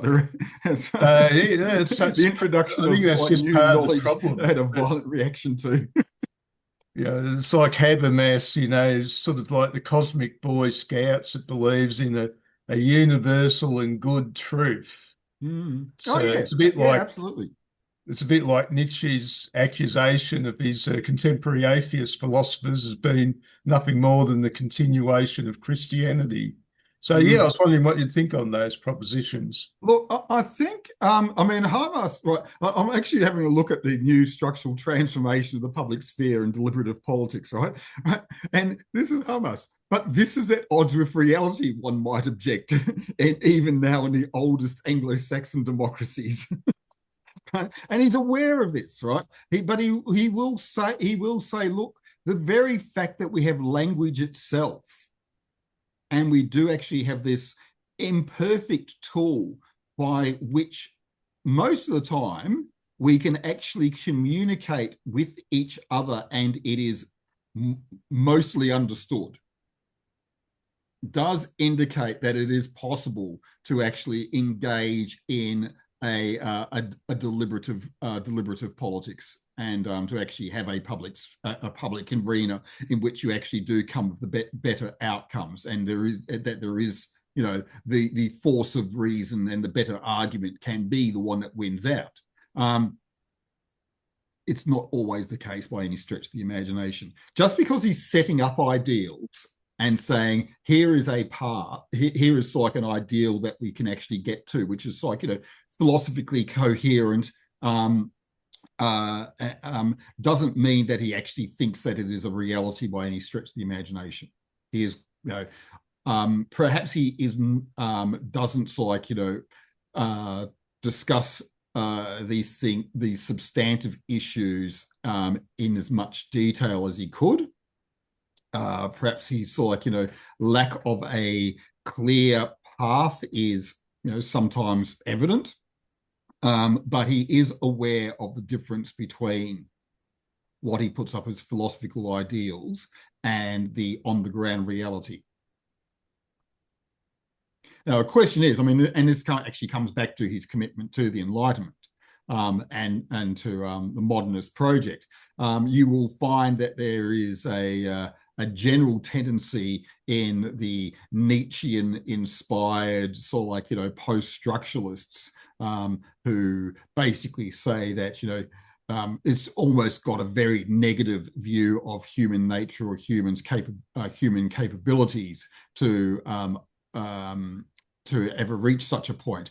And all that remains is the will to power, right? You find that in Foucault, right? Foucault, for example, starts off in his early work. Some of them are absolutely great. He's highlighting sort of like the abuse of power in society. He's highlighting sort of like the manipulation of knowledge. He's highlighting these disparities between truth, knowledge, and power. But he never, by the ends of these works, he's actually like saying, well, all knowledge, truth, and power are just all knowledge and truth is just like a function of power, which is probably not the case, right? And in contrast, Habermas actually does seem to think that it is actually possible to actually build societies based on the principle of subjective private rights, the political autonomy of public citizens, and the input of those citizens that basically will use and harness the development of social systems in a way that enriches their own life. And ultimately, you're talking about, are we looking at a debate between sort of like a neoliberalism or even a neoconservatism versus social democracy? Is social democracy possible? I suppose when it comes to communication, it becomes a question of what you're communicating about, or what sphere the communication is coming from. Sure. If it's, say, about practical matters, with the other cavemen hunting down an animal, yep, communication is very practical. Or communication where you're telling other people all your subtle ideas about God and why you must worship. Sure. And the motivation, right? He's very, very much like recognizes what is your motivation? Are you coming into a discussion with a view to, examine ideas, to test those ideas and, come to a rational consensus? Or, do you have like a nefarious hidden agenda when you are engaging in this communication, right? So, and obviously, if the latter is in case where you're not going to make it obvious, right? If you're pushing a wheelbarrow along. It's the thing about being manipulated, right? If you're being manipulated, you don't realize it. Otherwise, it wouldn't work. So sort of vested interest pushing the wheelbarrow along. Right, exactly. Yeah. No, he's, he talks about a precarious relationship between democracy and capitalism, and sees that sort of like, one is based around sort of like, establishing a social hierarchy, whereas the other one is at least in principle based around a social equality. Well, that was one of his sort of points, wasn't it? I don't know. Of course, I don't know if he was original about it, but his idea is that the realm of social rights, in our sense, really arose out of the merchant class seeking to protect their property. Yeah, well, and of course, it's quite right, and that's probably something that he has gotten from the Marxist tradition, right? For all sort of like, your multitude of sort of like Marxists are sort of like, condemning everything that sort of like, has ever been produced by capitalism, they'd probably be they'd be recommended that they perhaps have a sort of like a closer look at the manifesto of the Communist Party, where it sort of like says quite openly that the capitalists have performed the bourgeoisie have performed a revolutionary role. They have created sort of like monuments greater than any Gothic cathedral, the pyramids, and so on and so forth. The critical perspective, or the critical Marxist perspective, which I think was in the Frankfurt School, was an argument that if you're going to have any sort of form of socialism, it actually has to provide more liberalism and more democracy than the existing capitalist system. not less. It had to be an improvement. Thank you very much. Philip, it's your turn. Thanks, Dr. Lafayette. Such a brilliant, erudite presentation of Habermas, which is a big feat in itself, because my colleagues who have read Habermas said that they cried trying to understand him. Right? They were students, so they had to understand it to get the grade. But I was just wondering, is there a time that Habermas will say, communication won't work? Give up. Communication won't work, so we'll have to go to war, or the entries of violence will come in. Because it's not working. I mean, the dialogue is not moving. And I think that's what Trump and the rightists are saying. However you talk to these Iranians, they're not listening anyway. That's their presupposition, probably, or their conclusion from their dealings with the Iranians. Habermas considers that violence occurs when there is a breakdown of communication, like when it is quite clear that communication and dialogue are not going to happen anymore. And he sort of says this can happen, not just necessarily on the international arena when it's like, diplomacy between countries have broken down. He's very much of the idea that it also happens within society. And this gets back to this discussion about his idea of an inclusive democracy. He's not just saying it because it's, a nice thing to have. He is very much of the point of view that if you start excluding voices from the systemic processes of institutions, then you are no longer in communication with them. And if you're not in communication with them, and they're not in communication with you, this leads to the potential of violence. Because both will try to assert whatever their claims are. Does he mention that violence could be valid? There's a validity in the violence. Does he ever mention anything like that? Sorry, what was that? Has he ever mentioned that violence could be justified? Yes. Yes. I did mention there was quite notoriously he was a supporter of NATO's bombing of Serbia, because he felt that Serbia's abuse of human rights was so serious that the Serbian government had to be overthrown with force. Well, thank you. And again, I admired the way you spoke of Habermas with ease. What Aristotle was phronesis. Look, I understand. I certainly understand when people start the journey of reading Habermas, how difficult it can be. Yeah. Because he does write in a particular form that is, part of the German idealist tradition. So, it's like reading Kant or Hegel for the first time as well, right? So, yeah, it can be a real challenge at the start and assumes a great deal of knowledge. Thank you. Thank you. Muri, go ahead. All right. Thank you very much. Thank you very much. Thanks for your presentation, Lev. Thank you. It's always interesting listening to you, because the way you treat the topic is always fascinating. Thank you very much.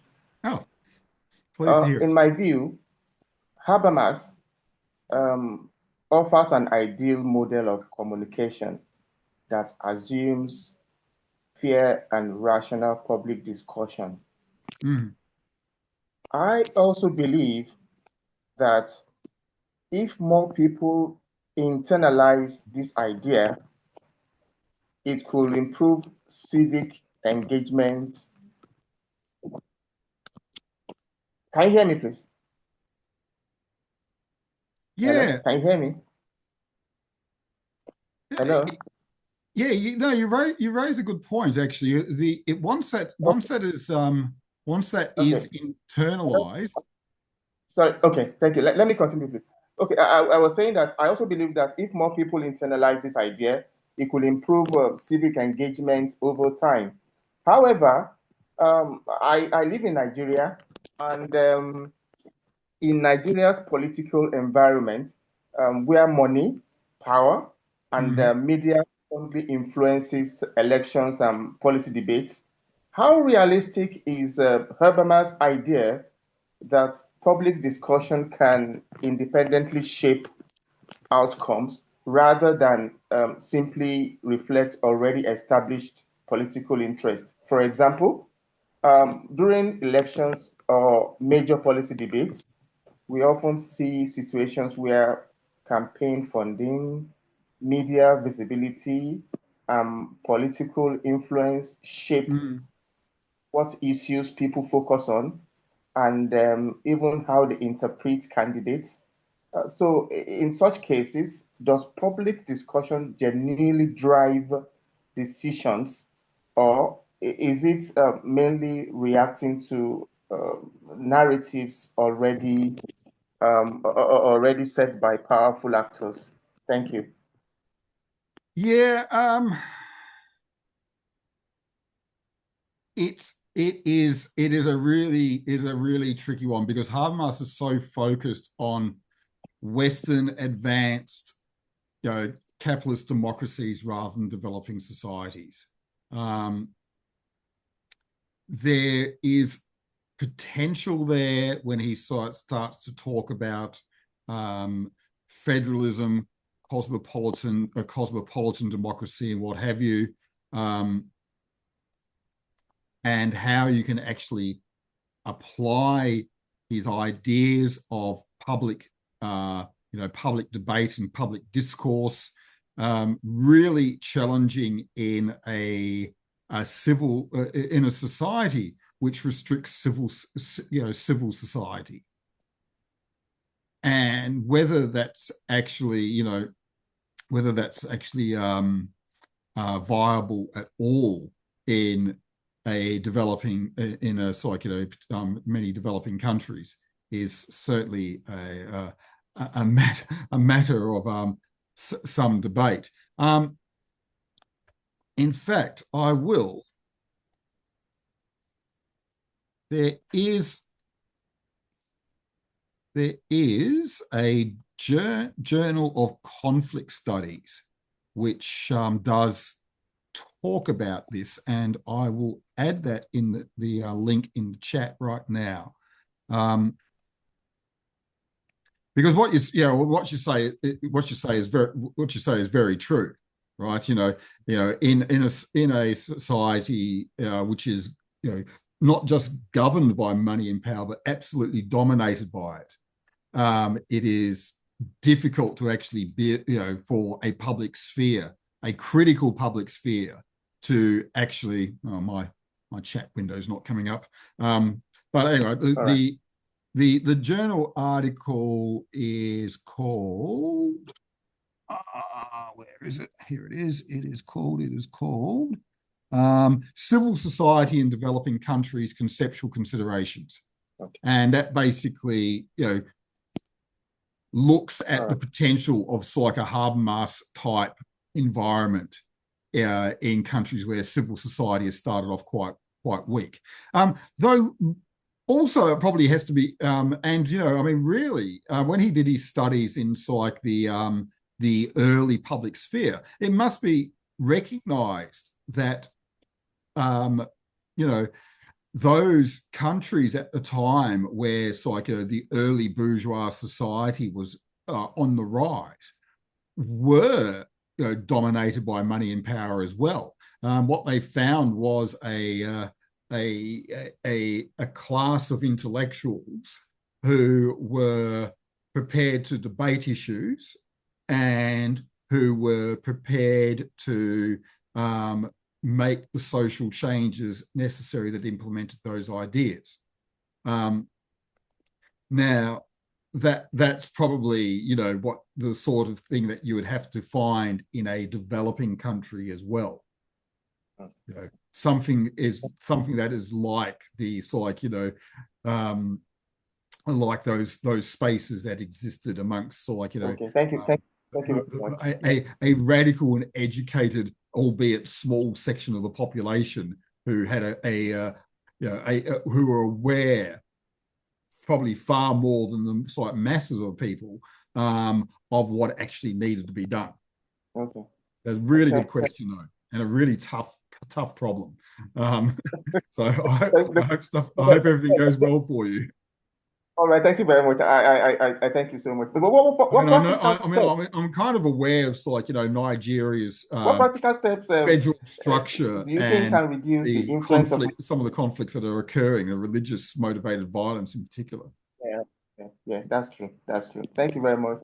So what practical steps do you think can reduce the influence of money and power so that public discussions becomes more genuinely effective?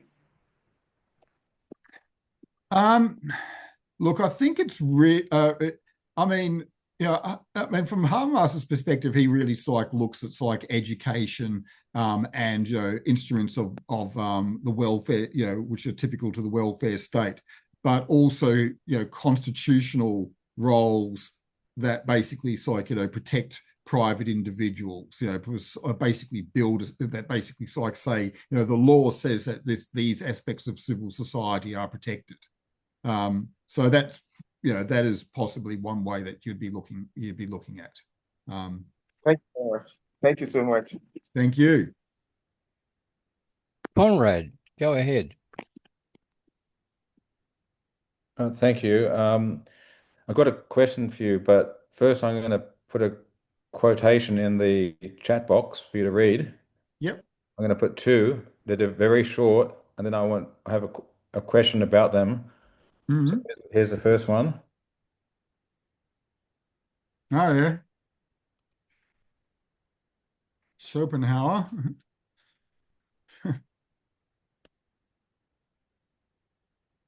And that's the second one. Yep. So my question is, and it's on his essay on authorship and style, and he's totally scolding of, in particular, German philosophers of his time. Yeah, of course. And he talks more about those two quotes in more detail, about how they are often deliberately trying to write in obscurities, to be unknown, which makes them more mystical and interesting, and it actually helps them sell books. He goes on to say that. So my question is, one, since you seem to know quite a bit about German philosophy and French from your last session, do you agree with that? And you mentioned earlier on that Habermas, I've got to remember not to say That's been one of my goals. Don't say I've got did it again. Habermas, you said that that book, and I assume you meant his other books, were quite difficult to understand, and his writing style, and in fact you said his writing style, not that particular book, was quite difficult to understand. My question is, having read those two Schopenhauer quotes, was that deliberate, or was it because his ideas were of such complexity that it wasn't possible to write in simple language that anyone could understand? Yeah, it's in Habermas's case, I think it is definitely because of the difficulty of the ideas and the density of his writing. This I contrast quite strongly with sort of like a lot of the ambiguous and playful writings that somebody like, say, Derrida engages in. You know, who's quite open about the fact that's why he's doing it, because it's actually part of his philosophy. He believes in not just difference, but deferring, right? So, you know, deference, right? The idea that, you know, the meaning of a word or a phrase is something that's under constant negotiation. Which, you know, is absolutely wonderful if you want, you know, if you want to write sort of like, you know, write in a manner which means that you don't get sort of tied down to a particular spot. Habermas will make a statement and try to, you know, defend that particular statement in sort of the meaning that it's intended.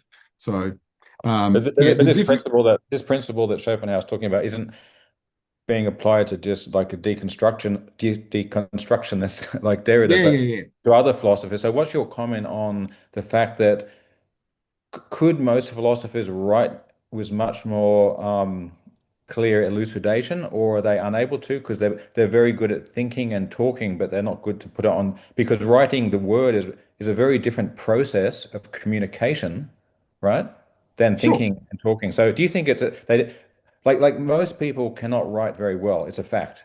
Well so do you think it's more that it's asking a bit much for philosophers to be expected to also be wordsmiths? Is that the issue there? Look, I think that I think that a lot of it actually comes down to, and you know, there's a comment here about sort of like, you know, about sort of like, you know, some philosophers who write about philosophers, really. That adds to, I think that actually adds to the obscurity. Like if you can sort of like, I like to contrast this, you know, if I was to do a contrast, you know, it'd be contrasting somebody like Hegel, I guess, who is writing philosophy about philosophy with reference to other philosophers and the things that they wrote about, to somebody like J.L. Austin or Searle, because they, you know, their ordinary language philosophy was really, you know, really quite, you know, quite like, you know, straightforward in many ways, because they were deliberately talking about the practical use of language. They, you know, when they say the cat is on the mat, they go, right, that is, you know, that is a proposition about a statement of fact. Now, everybody can understand that. You know, either the cat is on the mat or not. Well, they would probably say something like, you know, killing a person against their will is wrong. That's a normative statement. Is the cat on the mat if it's... Is the cat on the mat's a factual statement? It's either there or it's not. Well, is killing a person against their will right or wrong? Right. Well, you know, how would you like it done to you? Right. So, you know, it is, I think, you know, getting philosophers to write about practical things and practical experiences rather than writing about the ideas and meaning, the ideas of philosophy and the meanings of other philosophers can be. That's very good. Good slight question. Yeah, the cat's two legs on their mat, or two legs out of the mat or mat. Though, if you know the psychology of cats, they'll do their absolute best to sit in the boundary because they like boundaries. If you've got a cat and you want to like have some fun, make a circle out of bananas or soup cans, and the cat will sit in the circle. Because cat. Anyway, but the point being that yes, if you are writing about practical everyday experiences, immediate experiences, then yes, you can actually write very clear. You can write very clear philosophy. If you are trying to sort of like, you know, write about concepts, then suddenly things can get quite obscure fairly quickly. Like, for example, when Kant wrote his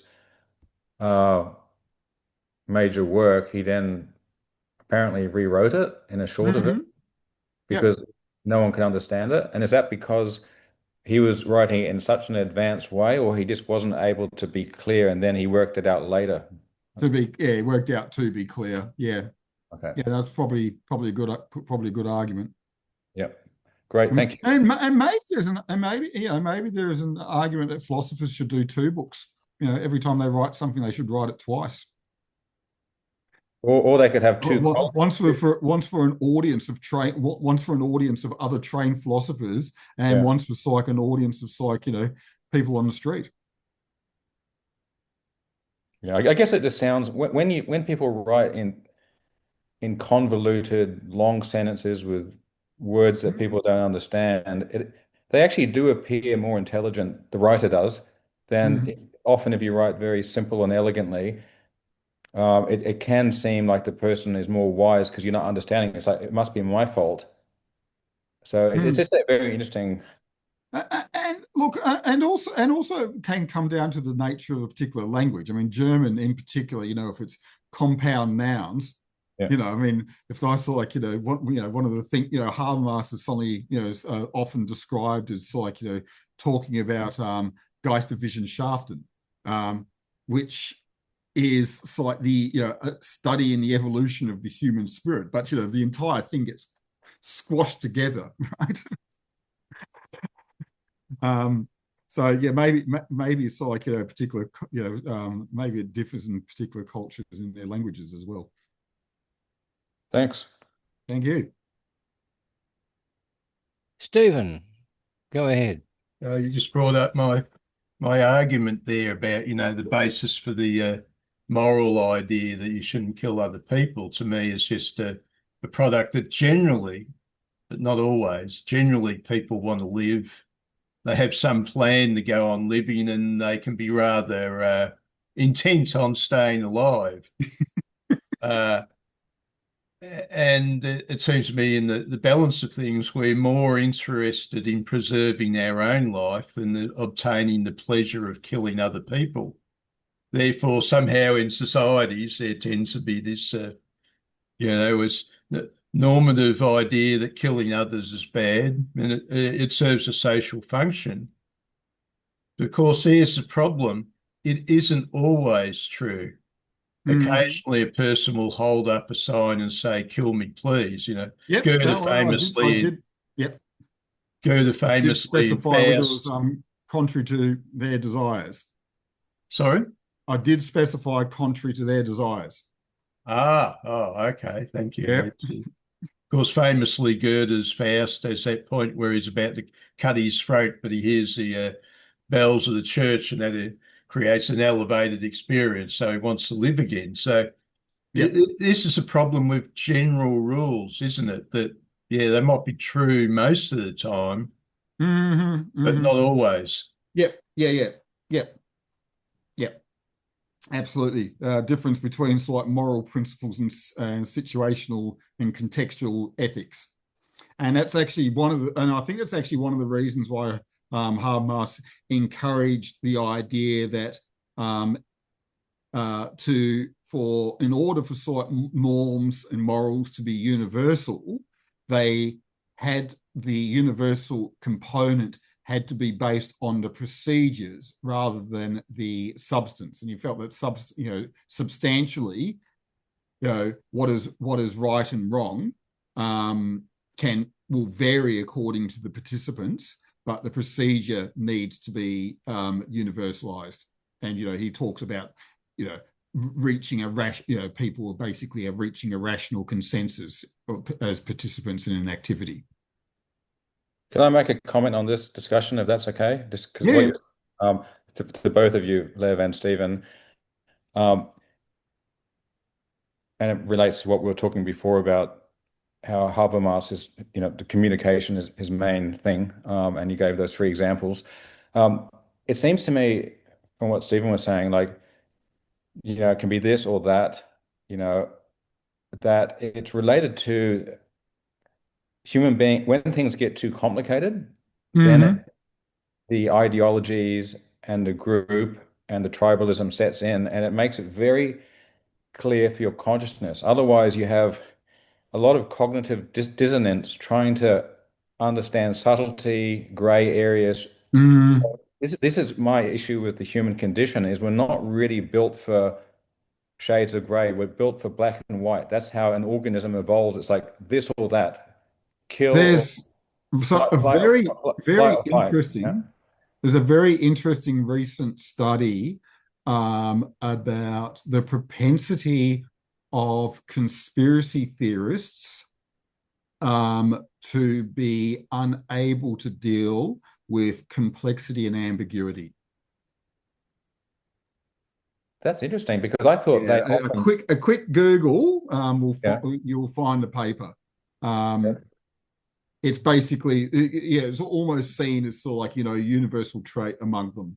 It's like, we want simple answers and we want unambiguous answers, and if science can't provide that to us, that proves that the science is wrong. And a simpler explanation is there is a conspiracy involved. But it sounds to me that the conspiracy is an added layer onto the lie that they've been told. You would think so. But remember, they can't handle that complexity. Yeah. David, I'm going to have to wrap up. I've got another appointment to go to. Okay.